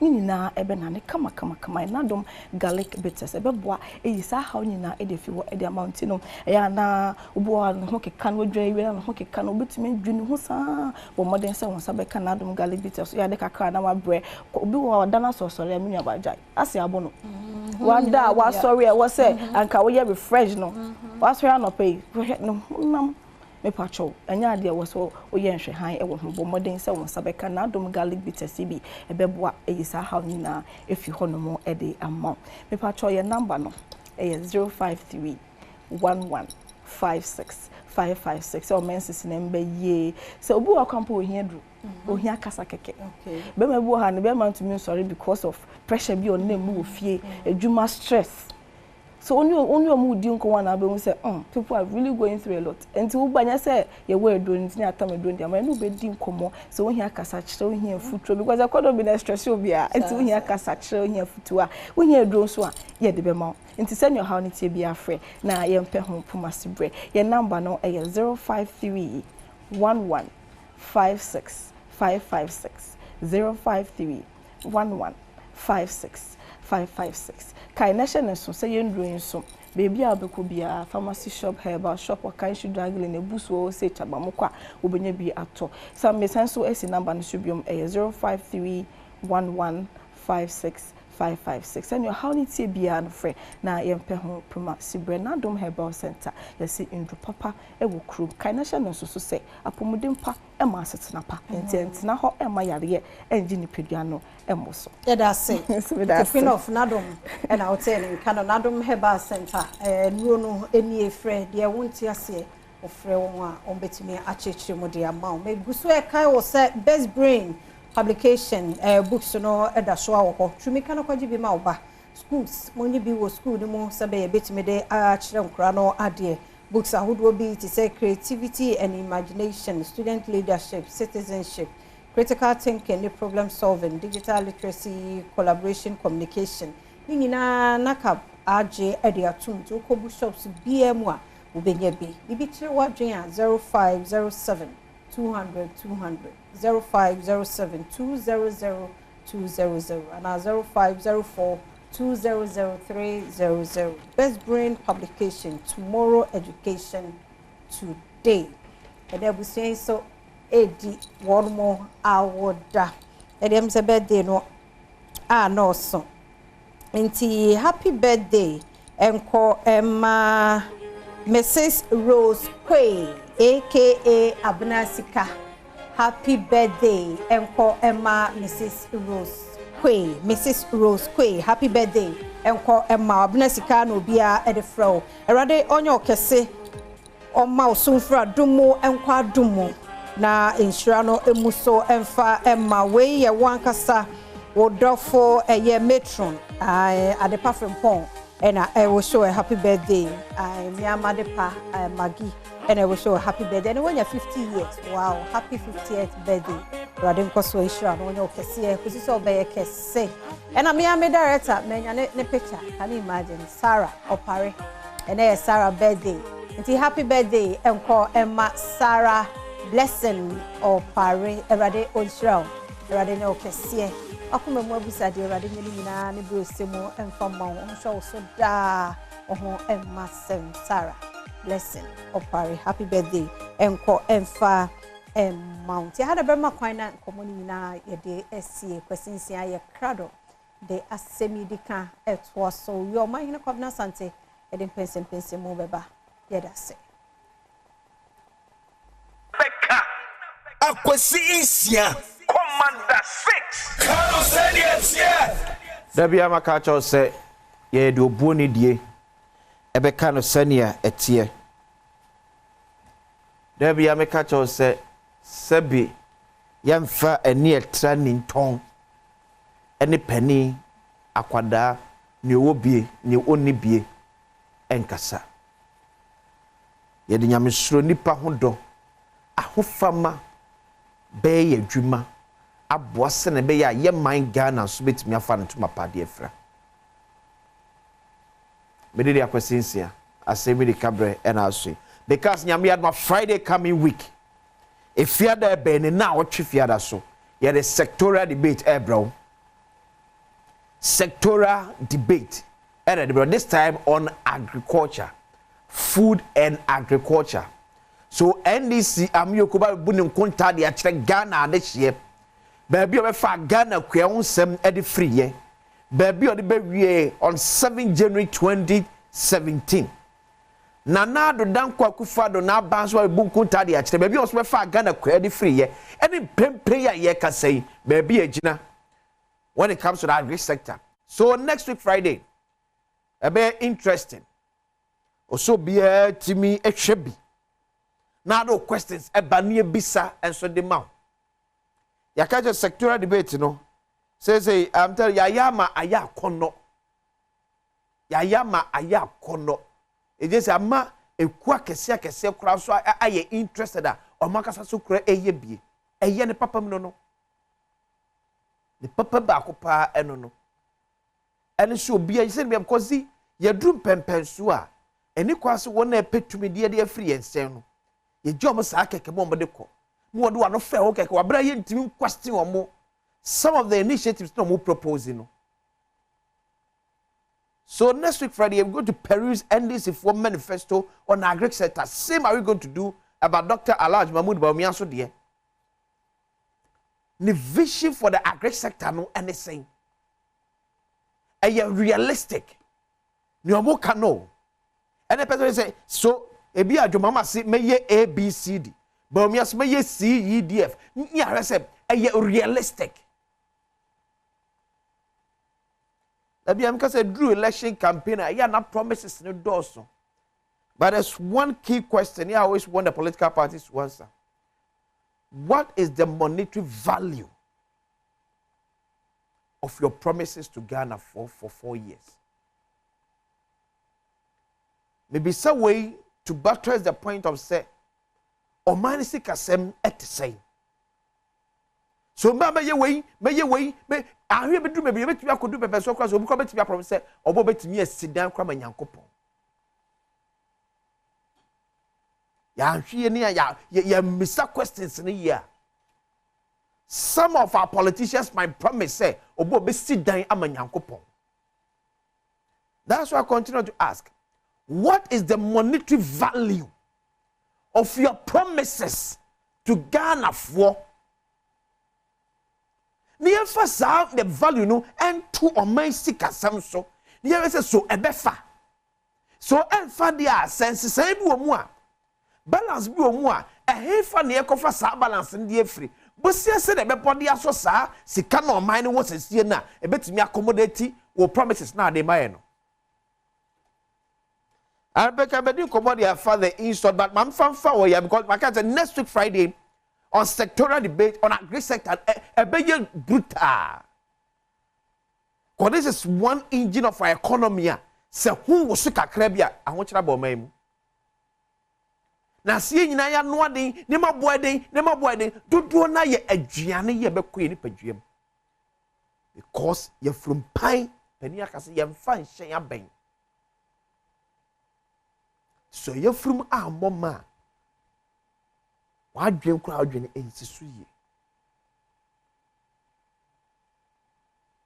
Wouldn't the entire committee not a better cacrania Modian?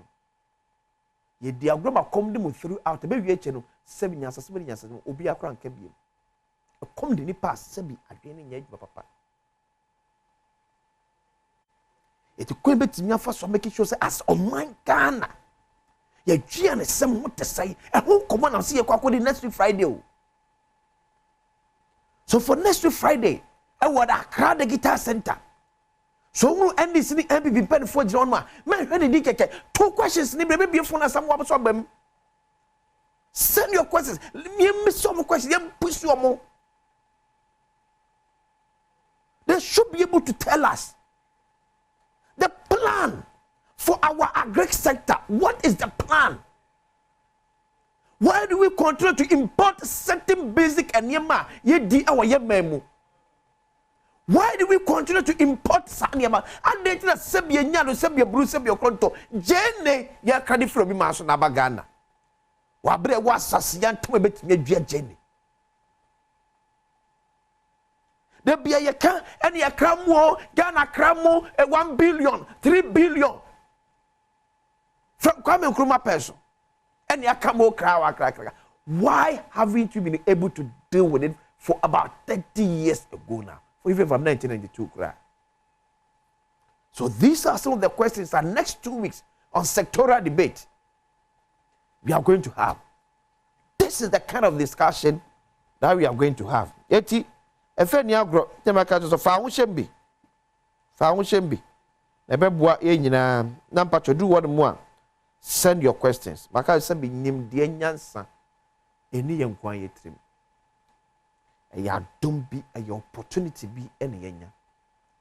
We are not far better than a be a wa wo hwe. No.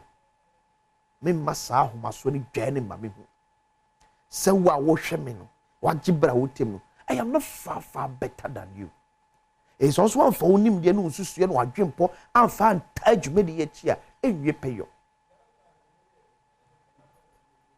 Today me ka say tie da penfo say ene mate say chamber for bulk oil distributors and almost be almost debate about the energy sector. So no me kra fam wo de ba ye memu emenye bedigu ye kan mu eye nyina ye nye se ane fanko me hold our political parties no accountable. Into Dr. Patrick no penfo amwo seaboard my ade so you do nyina so eba ye energy no but edura yi na so eba ne aba betrem ne tie de omoso woka ebiem after no meka no wo ye de so enano pay enu am no share komodie bi ase about sebi atenie ya ekoso on our social media platform atɛnnie yi a ɛkɔ so on our social media platform. There we are make us say anodin too much. Si ampe one sem anka ni anhwe ensisi a ebe haye o maidachi.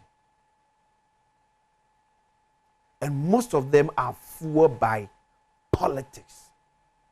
Among yourself. Politics. It's sad. And now I'm kemesa kabiem awreho. Hweyeman kuma ewo social media. Ya idiot. Sebi ase yeni maame ase ni papa. Sebi ase yeni maame ase yeni papa. Deep for them freely. And on the boys lewusu ekufo and Americano. Ya take certain bold decisions be our ye man. It will later come back to haunt us. It will come back to haunt yenyana. It is sudden if you say this me go akwemu to get some be papa be aka social media. Let's get them off. We are not the only country you regulate social media. We will not be the only country. We can't continue to hide under the cloak of freedom of speech.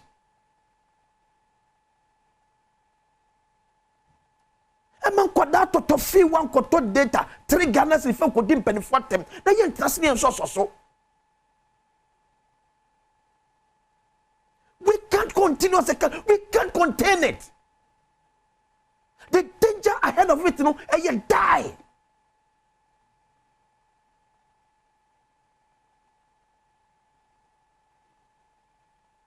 Why should I have to insult and to me do attempts of no nyadina? Adentia. And your politicians sing in a microphone, yes, anyway. Microphone, eh? It then say, where is the leadership? Leadership no way your parties no one more way. It is some free air trade cancer war. South Sudan, it is yente.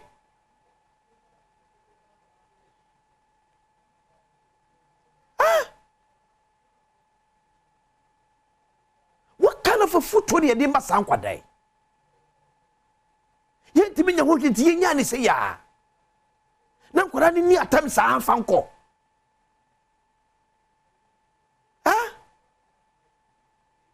See if it's a social media and weighing and papa be a free so. Let's shut it down.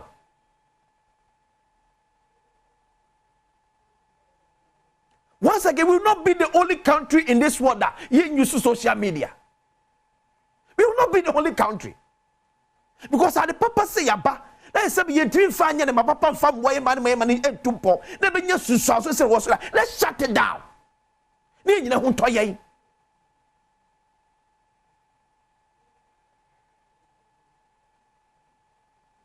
So be a kwa that total framework. Kaso di omachia. Ebi abekam so beka so me kwa soka. Kaso di omachia abeka. You know boys la uso ekufo. Me dey make kwesi am say me repetition be ba parliament. I think social media was say closing down Ghana. Yes. Because the disadvantage of social media to Ghana no, it outweighs the advantages no. Efa so bi amaso. Because ya tenase ya adwin say yemfimi emfa enya de papa family ho dia, then there's no need to entertain it. Let's close it down. And yes, after we need to regulate it. Let's regulate it. Say be obi bia ntimi nyakwa kan your baby a okeke.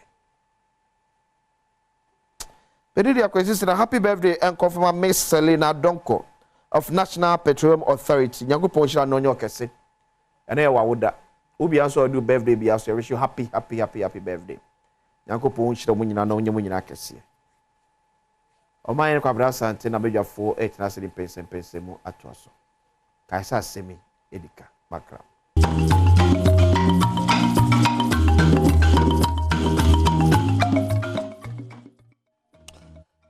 Well, akwasi ensia yada se nkomo kama also no ye abedi wa hanum se wa sem dika dwumadi so bra so se Yeah, to commotion we exactly 9:25, and thank you so much. Only a chance here 5:30.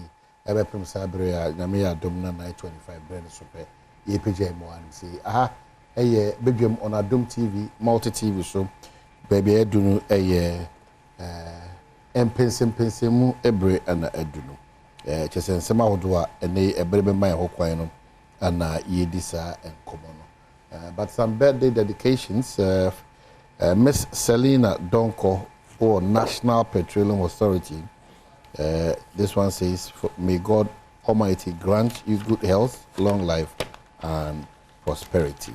If we would offer you an or day abba, lots of your birthday wishes. Inti wa odi wa woda ne bia so no. It's a happy birthday sonko and birthday mao. And then Boache MPS also a very good morning to you. Swajibra also Ushibedase. In the studios, on a bedroom or can few people are a bedroom chomo fruma. Juana so or Yerasa had but Obadia is so good and refreshing. A former member of parliament, part of the Greater Accra executives for the National Democratic Congress. He's been on several committees in parliament. He's a strong person in the NDC and is very hopeful that come 2025, on the 7th of January, his party, the NDC, most definitely, and the Akofana, the Bishop Musa, among the Ghana Ako for the next 4 years. I come home. Now, these are the few people in our body politics. The tempo of our politics needs to be back from the straight to the point, and very firm and strong too, but decent in terms of communication. I would say, thank you for your time. I feel. This is my feel. I feel papa. I share for Auntie Christy there. Hona kabebe ko. Na say the onim do be ka. Auntie Christy. Ejuma nintia. Yeah. Greater Accra boko. Oh, nyakopo ado. Buguso. Eguso. That Greater Accra fo nyina asi. How many times mo flag bearer at me as why 2 or 3 times? Yeah, 3 faces. Yeah. Greater Accra. Yeah. But I am stronghold that I'm not concentrating too much was that. Oh, unse it's one of the constituencies I saw. And you know, maybe I'll be called maybe Upper East, Upper West, we could just 6 constituencies. But you will win in terms. But Greater Accra no eso. And see, maybe at time I would be you one day be now abe na at least we reduce numbers no. But the response is good. Oh, extremely good. More increasing figures will Greater Accra. Enye na be kan Ghana for na kasa be I see. Ghana for the pensions and you know. Ghana for call for inside. Of course, because omo no move fa how no mu. Nia MPP ni omo afemu no. Say enyo bi na beka we yare obepe we yare hu edru ama. Wankasa yare ni kan wa. Just walk us through. Yare ahodo a omo dia abe soya ama ekwaya sabi akwa enya no. And is there what me jawa no betimi and you betimi about many years. They go no my prescription. If you know once I went to my identify say me yare dey no I say I'm wait to. It's already been there. First thing your tax system. Say me say no to take pictures be. The names they be a manifesto. Oh, article a match daily guide that publish some minimum po. That's not here me say.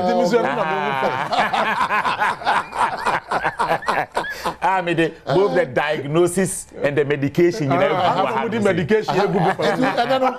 Man, you already the medication because you already want my card in cover. It means every how but so beyond tax then have you. Me say no. Ade ba ko am Ghana or how kese da ye nyina so. $1 no. Sika ahode no. I say atiti minimum ayi asenance me describe no. Apansam. And I say also industry no mu bi. Apansam. me ko kran no ba pansa ene sa nipa na person di president e wo Ghana hanom the oka say obema dollar na gina oh me say the democracy no edu baabi a you can't take the people for granted no sa mre no etwem say no Ghana for no they hold you by your own words nya wo be kan ne no ochina eno ana mo de be measure and some measurement no ena emaburu no omo de measure Dr. Baumia in this year's campaign. So the major concern of the NDC as we speak here, dollar na apija. That's the major one.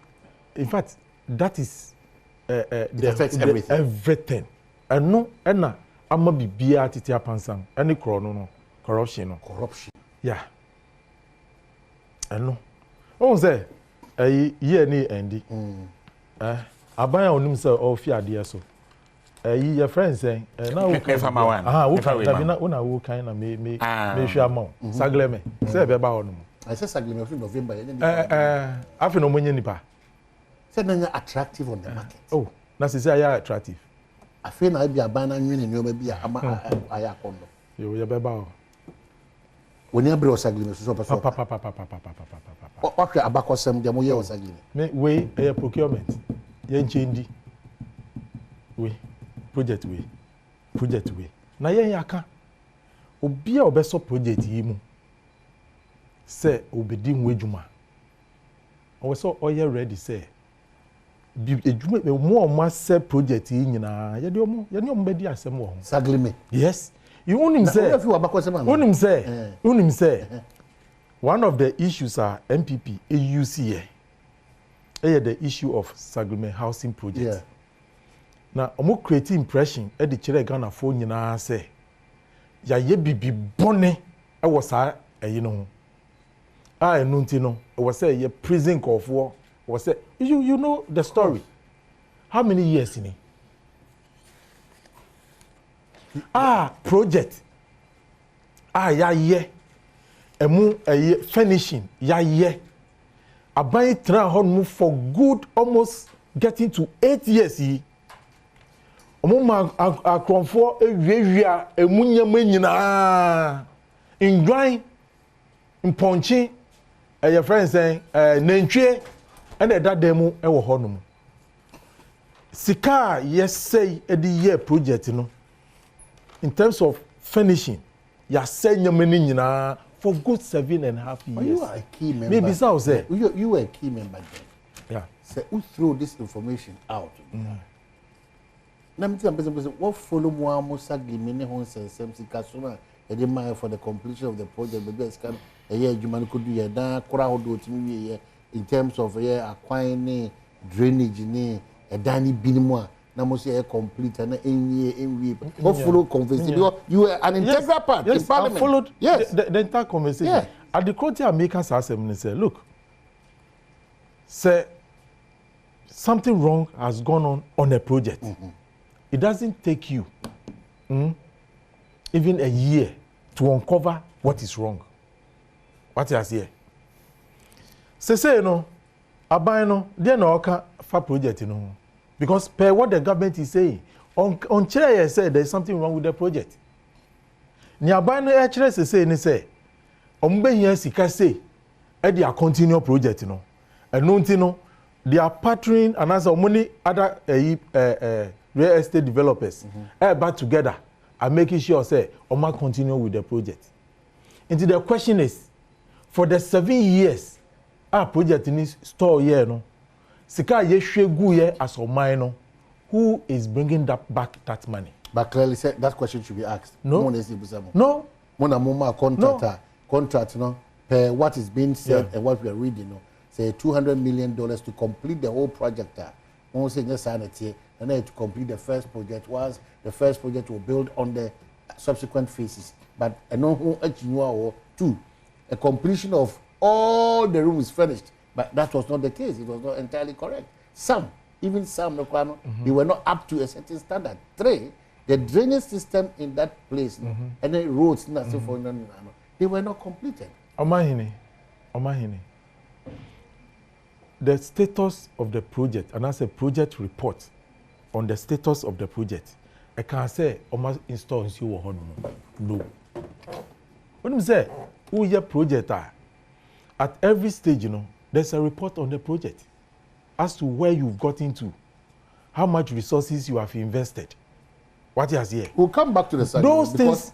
Do I remember the I remember that the contention was even about whether the money was meant for the entirety of the whole exactly or exactly phases of exactly. Okay, so Doc, one more. I'm sorry.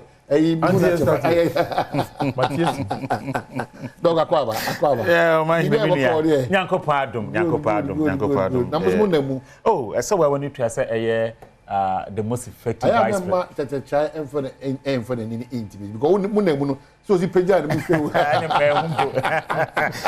ano pe o ma hin me nchia wati for me share Ghana for me nchia MPP fo nyina na me nchia me kromfo oboase na me nchia ne titiri oboase east fo nyina mo hwe ya no pay na sane okan no the vice president and the flag bearer of the new patriotic party Dr. Alhaj Mahmoud Baumia me say otisimu de achepa me say ene ye kese me say okọ western north ode ne nsempa no Emma Ghana for na se utie nsama okana ono de ne nsama okana nyina ye titia o se oni president da ye wo bi a wadi eye assemblyman waba be di MP waba aba be di vice president waba aba be di acting president and wasaba be di president se ni pa no kra se o wo bi fofora obetumi ayama Ghana for na enye de oni assemblyman da oni minister da only deputy minister da only acting vice president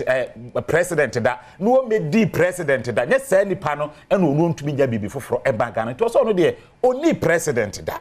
This will be the first time come December 7th so Ghana for e di 2 billion sa e na ono be the president in the first time in his life say na me wo no ba ayesa atesefo asasu obeye omanpanyi na so obeye omanpanyi ye nyina enim say the constitution of Ghana, the Republic of Ghana no e the 2 million nyina e mo omanpanyi ti say oye vice president say bio aya who play reference say supporting role ema the commander in chief ti ese ena asem ne yeka Nana Adodankwa Akufo-Addo lawyer ono the president of the Republic of Ghana nti wababe bone chichidom Emma Nana Akufo-Addo Emma na adwuma bibire moye the dimutitiri pa digitalization and formalizing the economy no ade a waye but we say we sua no ma bibire frim na de we sua frim no bi ne say me say me bra panyi kasa no oka dollar ho asam no kre o man hina we kan we businessman me am to kra say me to kwan a say bi twa ticket ya normally is in dollar na o say obey vice president we sua de bibire efrimu na enipa bia so a wonsua de emfri position and I say duma we te say me kira de. In fact there are some models who affairs no then can me come more into the theory but my baby who say me come more into the theory that the practical aspect of it no I am students no emnya. And this is a mature idea. I rather focus more on the practicals. And this is based on experience I'm actually since 2019. Menya and informing me and me changing my methodology. And I make sure there will Accra Business School ne Gempa asamna mike. Sasana Dr. Alhaji Mahmoud Bamia say, "What be vice president? We see and you may be briefing. Now when who say ye dollar asemono say ye bet to me as solve and I say bet to me as sianoa." I will say you use a local content measures. Name enye ad hoc measures are sebi exported measures. Na dear no person watch. O to person watch and say ye te Ghana ha no. Sebi Ghana buying entwa American dollar. The only government that is allowed and I say or one ho kwan say otwa dollar which is a legal tender. Ewiase nyina gia to me say yidi dwa no the United States of America. Ono eni twa dollar. It is a opese onya dollar. Ekwan ba ko nya film dwadie se Ghana ye de enoma ko amanane koton a sika na ye nya film no forex no part of source of our dollar ebiem abrofo ne enipatitru a omuso ensem obi a wonye Ghana for but omofrese opportunities for Ghana ompese omode omusika ebehye Ghana mu the friend FDI no and one of the major source of that. Now why name statistics be from 2021 to the post pandemic FDI to the entire sub-Saharan African region has reduced by 44%. 44. In fact, so offer no regional blocks Southern Africa and FDI to Southern Africa has reduced about 80%. In fact, the West African bloc, we are looking at FDI reduction of about 38%. And no chere will say, and now we are saying baby ko jina ye nintino baby ananka ye nya yesika dodo efiri no e mate se de ebanibim de say baby tumi nya yesika eye forex no dodo efiri baako eye de market say ye koton ye no ma imports exports and the toso mienu asoma hene be ye nwanwa eye remittances remittances ye nuanom ye papa no ye sister ye nuanom a o makotra ma no ne a o mo send kakra ba fie no. It has become one. In fact, over Nigeria, crowd, remittances, about 5 or 6 times what Ghana is receiving. A major source of forest. Ghana, so I think about a third or fourth major source of forest currently in our dispensation. And to Dr. Babu Babe say, better me a solve dollar problem. And as some way as some, we in the politics are any me who say me no this for akamwasem. But policy-wise. Me who policy or man kasa and no be implement. But doctor there, what policy and not said there no so obey. Also first, gold, idea. In fact, and now me no say last 2 weeks, the economics journal, worldwide, it is a newspaper, one of the biggest newspaper, The Economist. At the report we have to just say, we are saying maybe Brene who says $1 no has been weaponized. To say, so ubenya dollar there etujan and who ko ana. Into the more yen say, do not say they want to veer into gold. This was before now Dr. Babu Bamiaka gold as some that I do. Into one of the things also not your bear as president and say gold the idea if we are seeing in an to oil, to medical essentials, and neoma agricultural products and neoma a imports. In fact, in 2022, agricultural products in Ghana spending 2.6 billion. On just agricultural products, and a more number one item, wheat and a poultry product. To affect definitely the seed in our home. It was a DNA bit to me. Also, the Ben say gold. She said, I mean, master economists now cried about to Jan ya before Dr. Mabuba. Gold, idea back one. If we are seeing an idea to say, no, cemetery idea $100 million. Make me the equivalent of gold. Etriaka. And they say gold is trading, I think, about 2,600 an ounce on the world market. Economy power. And they say gold, they accepted this there. Surveys at geological department, I yet say gold reserves are yen tape or Ghana Hankwano, $10 trillion. And it's a gold reserve near $10 trillion. Next, we can empower local people, indigenous, or mine to say, why would you cry? So, what the Nimdiana between the in Twitter, the journalism, my demand, also we. Let's obey to your community. Then why don't we set up a bank that will give loans to people? Now, mind one of the reasons in here before Ghana for Bibri and to me call large scale mining money say a lack of capital. Yes. So my who tears is yes also won Nimidiano. Let's all be call international market. Now what about business? Because of free by virtue say free African country, you are considered as risk person. And in why you debe man it was so check Canadian, Australian, Brazilian, United States of American citizen on what the same market so kwa percent on what between them at 1.1%. So your number one prescription for the city to be stabilized is the gold deal now. The gold deal now. No mind a best of problems be brave. And yeah, no kwa. Now gold in the sense, you empower your local people to go into responsible mining of the gold. Responsible mining of the gold. Now we here. Sa gold do na ababe ade wo hia na wo de to for this impulse no ntino wo beto gold no every local people no ho enti insesen ka wo de dollar beto ade no sesia wo di Ghana cedi e na beto sa gold nto my say more example a tama MPP be fro akonya na ye total gold reserves na ye 8.7 metric tons and na ye total gold reserves e about 73 metric tons, the equivalent of about $5 billion. But ordinarily, what China or South Africa? Yeah. South Africa is kind of GDP. Yeah. Why is it not implementable here? Why is it not so? Why do we have to go through this process? Gold. Yeah. Yeah, we are back the exchange rate regime, and also measures that South Africa use. Use here and Nuntino, and the back article, baby. Me personally, sometimes I disagree with some of the measures of the central bank. Now, me jumping in Kakra with a whole measure now.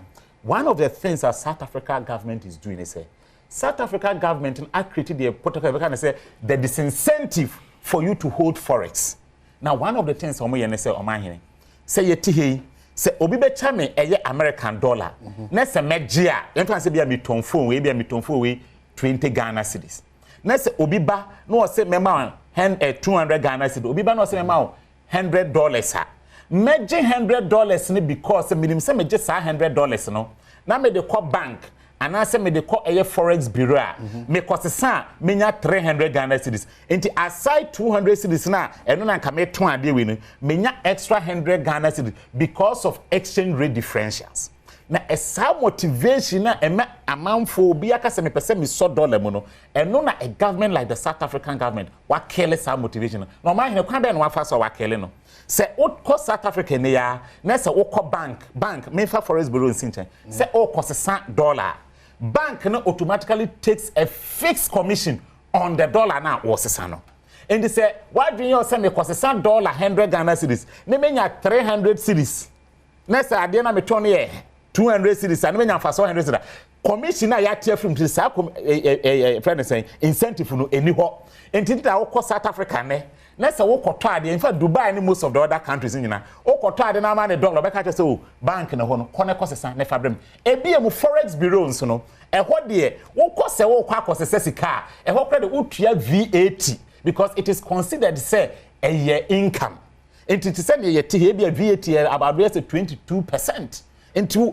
say 400 Ghana cedis now say sika na benyana ye te sa 23% VAT no afi say sika no enti eno nso create this incentive for the ordinary man enti obi wo ton ade no bi broad dollar and now your hotel no be the brewa onye unless our forex account o ko deposit sika no na eno ne ade a ye ha no ye nyeye a me free say yetumi aya ebetumi amasa incentive to hold dollar no eno nso etumi akofom doc meba oso yen koye kom debi ye benti na ba omi onim we mu nyina ba only foundation maybe so he laid the foundation maybe so asem no he laid the foundation for you he knew this question would come that is why he laid the foundation that the constitution of this country has been specific that there's somebody who is the commander in chief and somebody who acts in a position that is Omahini. When it comes to the financial aspect, the economy of this country, the vice president, he has been in charge of the economic management team. Hold on. But who is the commander in chief? Hold on. The president himself, President Nankasa, or General Bedremua, or Kasa, you can't economy Nidia Baumia. No, onim economy ho asem na Baumia and all the economy ashen in sem. Until nobody should protect Baumia in this instance. Me say, Niawakai, Wagadri solutions. Wagadri solutions. Now say maybe I do need there. I feel no more say there are solutions to the challenges we face as a country. When you say that, you bring a big problem for yourself. No, when you say, baby, this election here extremely unique. No, yeah. The NTM election extremely unique. You are able to hold him on to Baumia because Baumia can cancel. And why? Who should I hold on to? Able to hold you on with some of the promises. I must say, name because so the question therefore to you is, other than more sabre, Sana more must be true. One two now for Sana. For instance, when it comes to the fight against illegal mining, now the opportunity to fight and kill it off. Minya, you see, Obe Kanu cry as a journalist, okay? His Excellency John Mahama explained in terms of fighting illegal mining. Look, you're very objective. Look at the source of our water bodies, the state of our water bodies before His Excellency John Dramani Mahama left office. We are talking about illegality. No, listen. Not the state please. An illegality. Look, why are we talking about illegality, Galamsey, today?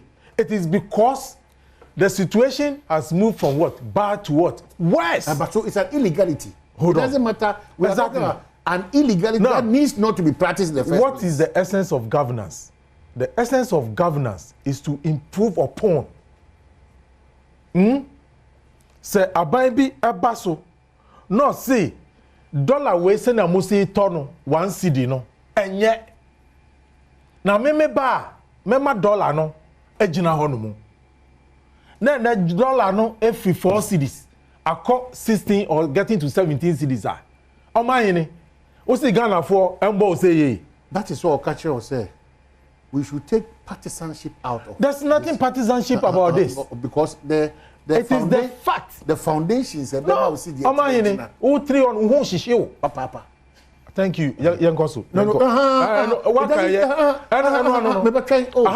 but naka who expect say the foundations mabusa de bia. Yeah. Ade ebe ma yesi kasem no asset na asidi no ebe gina as oman no.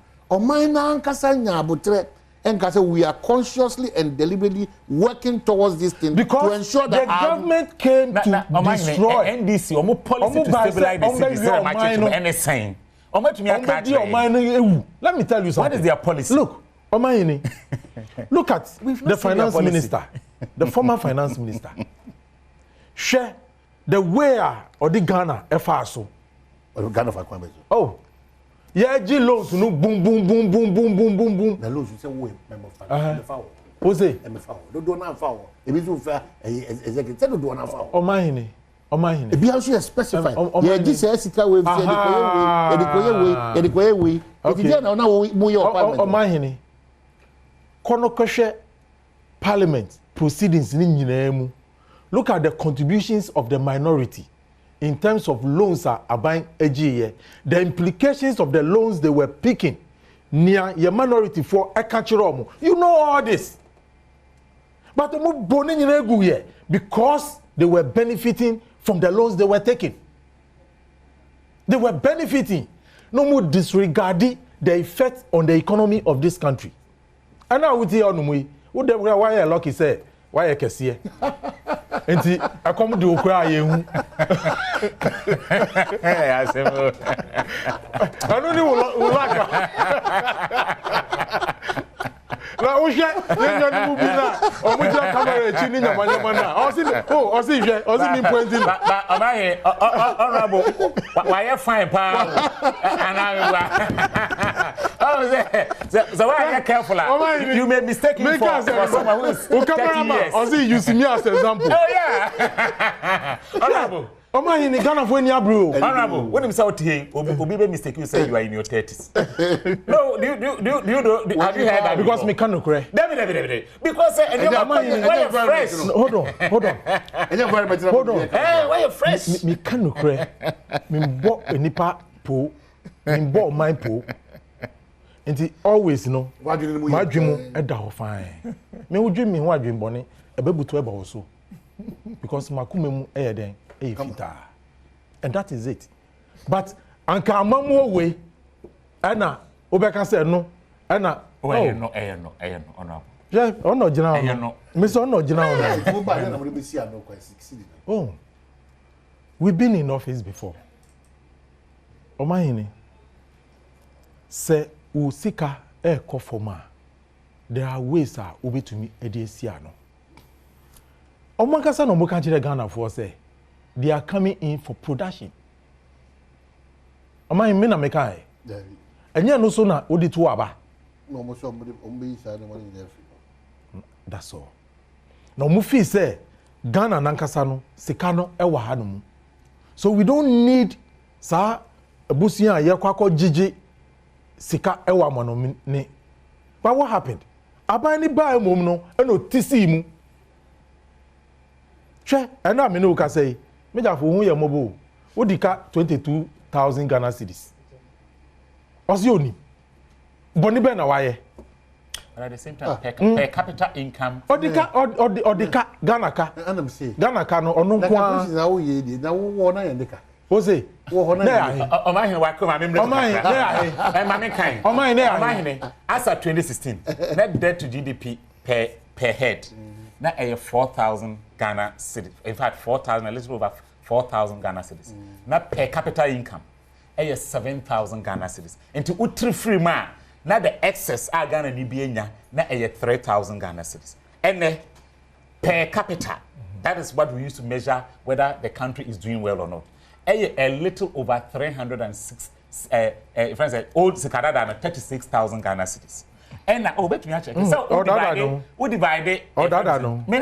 Yes. What divide the GDP by the population? Now we are. Now how do you arrive at the debt to GDP? No, you understand what I want to say. Offer a kaya the percentage of debt a kaya no divided by the population. That's why you arrive at the 200 million or can and they say offer the difference as at 2016. Now for the difference as at today the difference is close to about 10,000 Ghana cedis per head. And in terms of welfare, Ghanaians are better off today than when they were under the NDC. It's not true.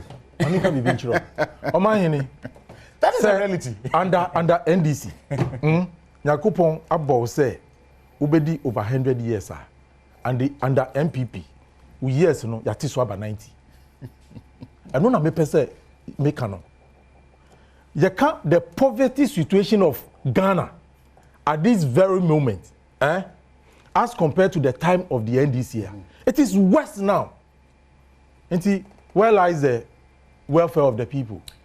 Look, the essence of governance is to ensure say nipa that's in health. Okay, once a omino economy no bebre nyina na mamu no ebe wi echi omino nipa dodo na ho etimi hare omo that is good governance. It is who capital income say now majority of your people are rather going under poverty. There's something wrong. At the same time, you know, this is the government. No. Oh, and at the same time, you know, in addition to this per capita, as I'm making, fact check on what I've just said.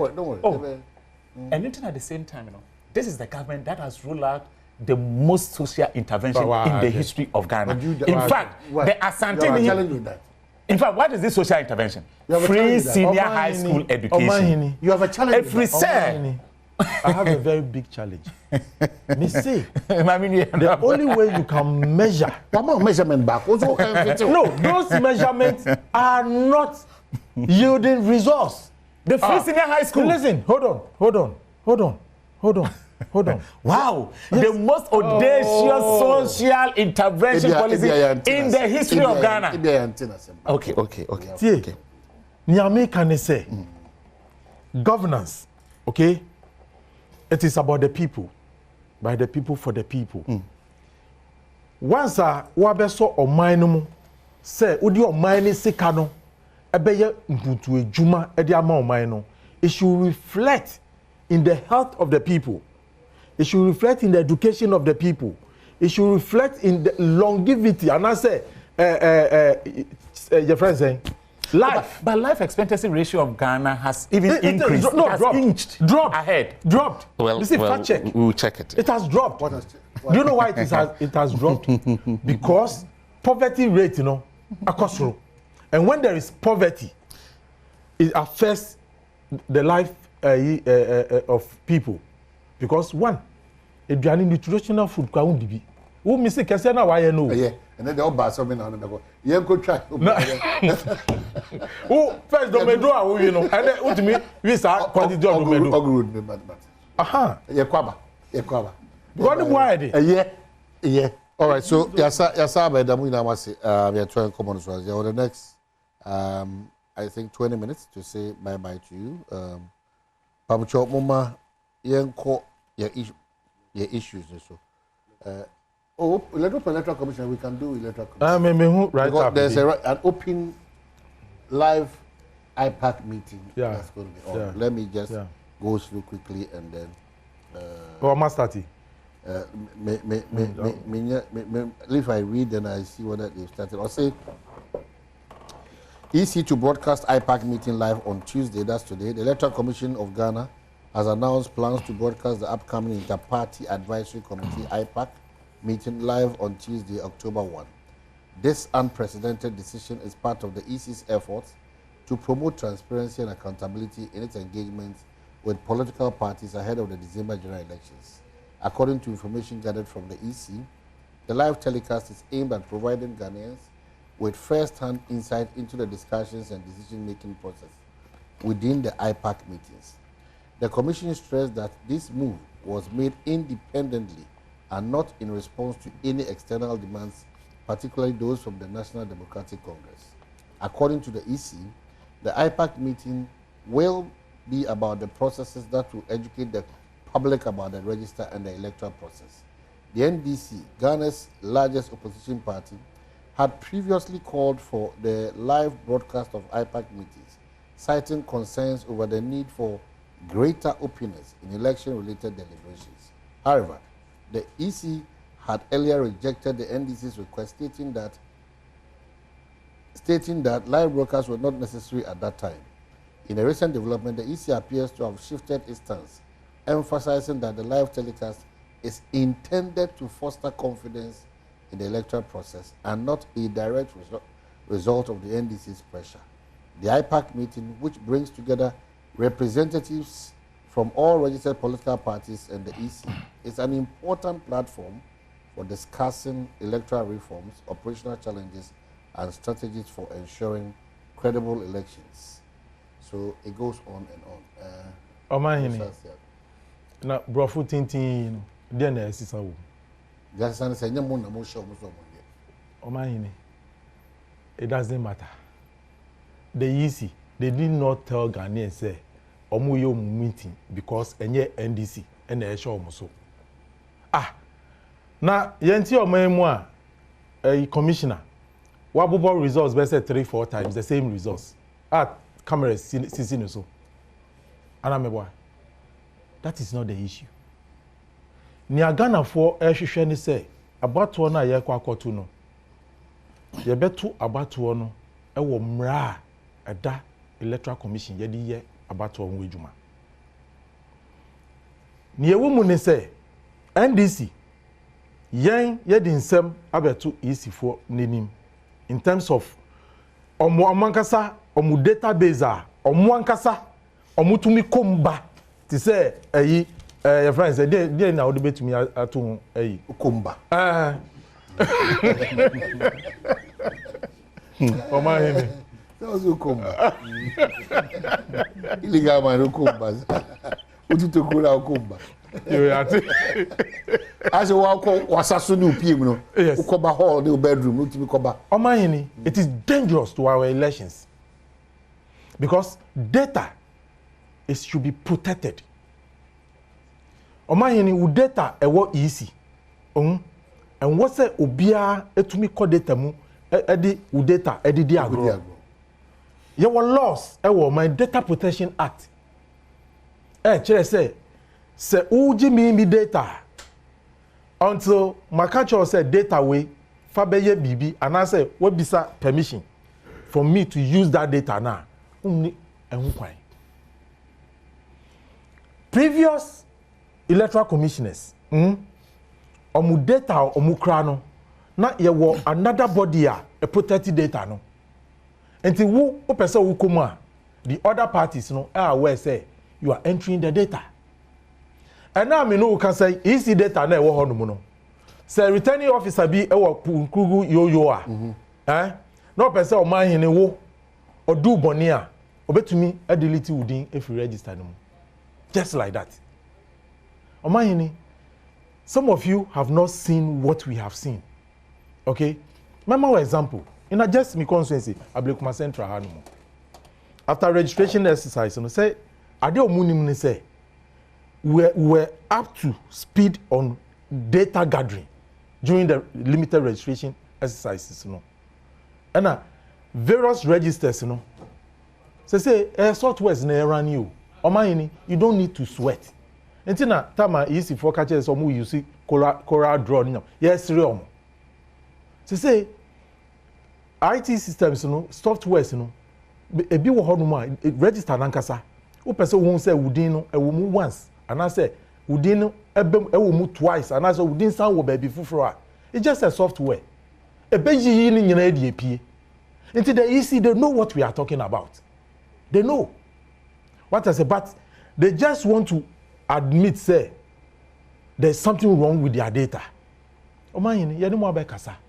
Mo aji atum say, adena yedi achire mo no, nokure mo kwa akosisa. Oma correct ni so. Into Omahini, ni ADC kan no, draw. Maybe so. kakra na yɛde bɛkyerɛ ɔmo no ɛyɛ ntoro ɛnyɛ hu over 200,000 ɔmahini you see even it is say ɛyɛ one vote when was that ɛyɛ 200,000 ɛyɛ that's what the America was ɔmo fam na sɛ saa na yi si there ya yɛde ɛyi kɔkyerɛ mo yɛ ɔmahini in an election if you don't value a single vote then you are not a politician. Only how many polling centers are there? Oh, Ghana. Over 30,000 polling stations. Okay? And the young fan say, if a single individual is disenfranchised in a single polling station across board, how many votes? Every vote counts. To win presidency is 50 plus what? One. What you see? And you know, maybe they don't value the votes. But yeah, you know, you value or more so lie. I register. Look, when we're doing the limited registration, then a manka. Send anka mo pese ye be sentence ni nyina. No be anya ho kwan, no nkoye registration na meboa. But mama said no way. Obi anko district office. Meboa. Look at the pain. I mabui omomudi 18 years first time voters. Omo pese omo register. Look at what they went through. Now after nipa after through sa when na and you say within mo. Let me tell you what they have done. Omahini, I've registered you at this polling station. Okay? Then I move you from here to Takrady. Is it deliberate on their part? Na data obia to me remu ne de there. But no, exactly. But yes. that information is not true. It cannot be correct. That information then you have decided. No, that information can be true. They have decided that it's not they. They have nothing to do with the register. That information. When you give my camp, I also talk about yes. So data that can be that information. Obia to me room. The easy data. Obia to me room. Oh, and then they be asamo. Omahini, asem papa na ye kan kire no. Look, how did the Pusiga issue happen? Ablekuma Central mama can be in Chiro.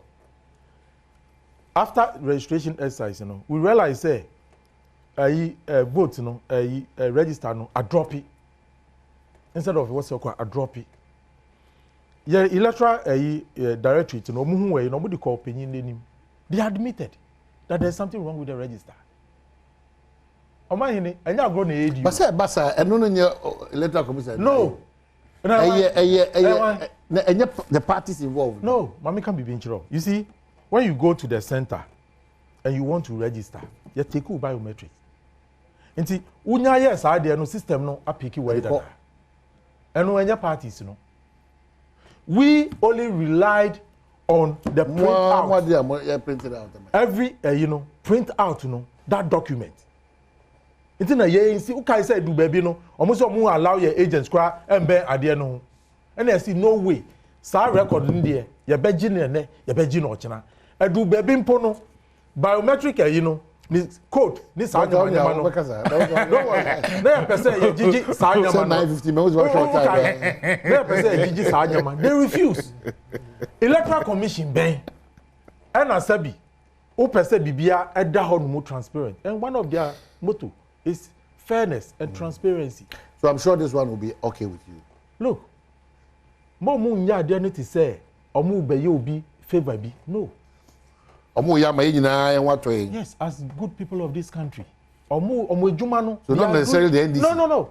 No, what the NDC is doing for the good people of this country. So that Minewo Ochina who call registration center.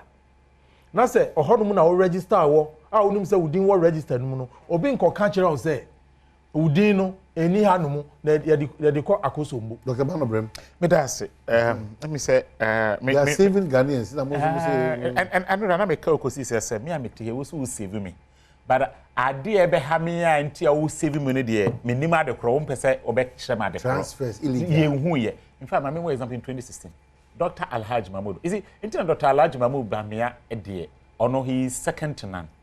Amahini so bekaya or publishing names enipa no ofri so omo ye mine ni nyina mine no me we ko na me de mo de Pusiga na mo de Pusi wo me de me hu Omahini Pussycat the cry the idea is in a crab babonte me can once. In fact, the first time I heard about it was the director of operations from the EC. It was at the instance of NDC. West. But the first time I heard about it was from the not the NDC but the director of operations for the Electoral Commission. Me, my first time of hearing about that issue was from him. And I'm a TV. But Omahini make us say, what's it? Oh, issue. You see, sometimes we are not able to disentangle sensationalism from reality. So, what say there are issues? We'll fight for Ghanaians. Ghanaians in both MPP, NDC4, and GTP4, also So let these people know what the issues is. Make it public. And can I make a daily guide, Ghanaian Times, daily graphic. Then kasa issues in then we read and make judgments. Oh, and ye NDC4 asmomuke enyina so. But the etiane say ye yehu. Ye oman no maka so mehu sasme e brobo so mienu. And so Ghana for me no why you tell here almost fighting for you. Me no be up to date. But the commission says omo rectified omo kanyina dey. Omo one part of the issue. Say 200,000 asemi a wo kan yi. Almost say up to date omo for information in Mromo. I listened to the electoral. In fact, in their rebuttal to NDC for no, they stated it there, and this is the rebuttal I'm reading here. Omo what the enoto nchen in 2016. Former President John Dramani Mahama ono na say ento abamano. E can say obia owo issues with the register no should state his or her case and allow the Electoral Commission to decide. I see Edun Ketia and on a chairman of the NDC. It's on record saying say there can never be any clean register as far as elections is concerned under the sun. You can look for the audio. It's there on record. I've listened to the audio severally. He's stating this. And they say if the NDC at that time knew, say, you can never have a register that is sacrosanct from any error because a NIPA and a collected that information. Now, why is the NDC saying something different? Are they being hypocritical? That is the question I ask. No, but let's come to processes that we need to do an audit. The EC has been clear, and this is IPAC meeting in America. This is NDP rep and Wakasawa. Or say the process for cleaning the register, and they say first there will be an exhibition. Once there is exhibition, meko obeko obia beko. So the exhibition seeks to clear or check some of these issues. Meko nesomahine say honorable say me Dr. Frank Bano. Because Obiti Electoral Commission officer one penny master mutino we delete me dear fimwa baby am register me ko exhibition it will show some me nim. That is why I will raise an issue say Adentina made Dr. Frank Bano my register on this data. This is my slip, this is my voter ID card, that's my register with my registration number me any register him. Then the EC has an answer to respond to. But we have not done the exhibition. We have not done the auditing. Yet, in addition to that, there will also be a verification. All these processes have been discussed and presented at IPAC meeting. And we are even yet to go through this process. So where from this shout from the NDC? Mimi who say it's more of panic reaction. And one of the things I have said is that the NDC as of January 2024 had shared positions on my elections, But today, credible data from Outcomes International, from their own credible sources, aside the Lotto forecaster, okay? Lotto forecaster. I mean, there's one Lotto forecaster in the system. Aside him, you pull me as an academician, the methodology, and there's no researcher who can publish his methodology that in academia will be taken serious. There's one Lotto forecaster in the system. Aside him, any credible, okay? So say, what they thought was the trend about 5 to 6 months ago, it's not what is happening currently. What did the forecaster say? Look, what is it? So a Lotto forecaster. They say, so on the more false hopes. Emma was so I hear the Bentino, or chair positions. In fact, yesterday, back when you were not crying in position, cross his pagumi. So maybe we need elections. In fact, I see a big test on record saying, no, but NDC, you are going to rely on and tell us that Lotto forecast. But NDC is going to rely on polls.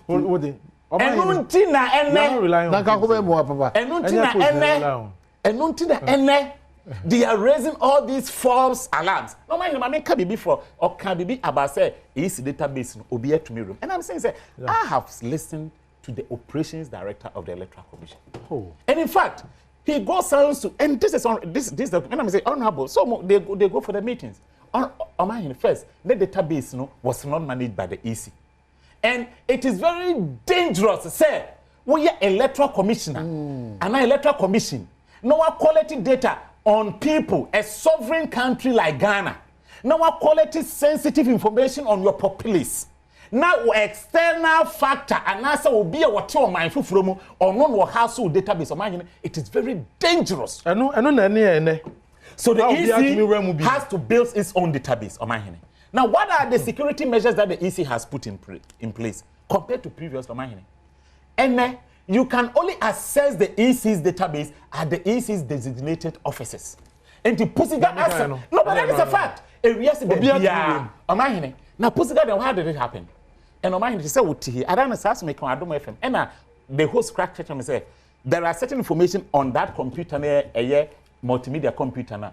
Unless you are within the premises of multimedia, you cannot access it. And if you, on enter your login details to access that information, it will identify you, say, your mind and a core database. And that was what the EC Director of Operations was saying. So straight away, they picked it and said, whoever accessed it from that angle at this particular office, and these are the details. And the person has been picked up. And when you... But the truth is that, the truth is that it was, I think they wanted to solve it quietly. Yes. And the NDC. Yes. Just came to say, no. That I agree. So there should be a roundtable discussion where these challenges that the NDC are there to honor. Let's be fair to. But that's why there's going to be an attack meeting today. Just education. The content education. Oh, but I'm sure Adam will write also the woman. So they are trivializing doctors started by saying too much sensationalism. Too much sensationalism. Wrap up your and I make us say. Say, easy no obi login say easy is able to identify it. Next you create yourself create your exhibition and your audit and your verification there. And can you know NDC form train. Na yan kwaye exhibition.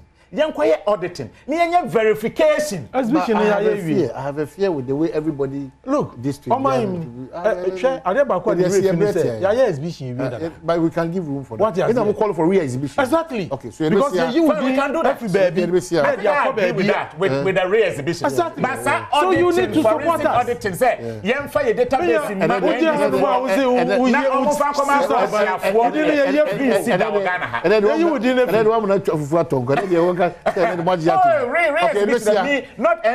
as an academician. Yes.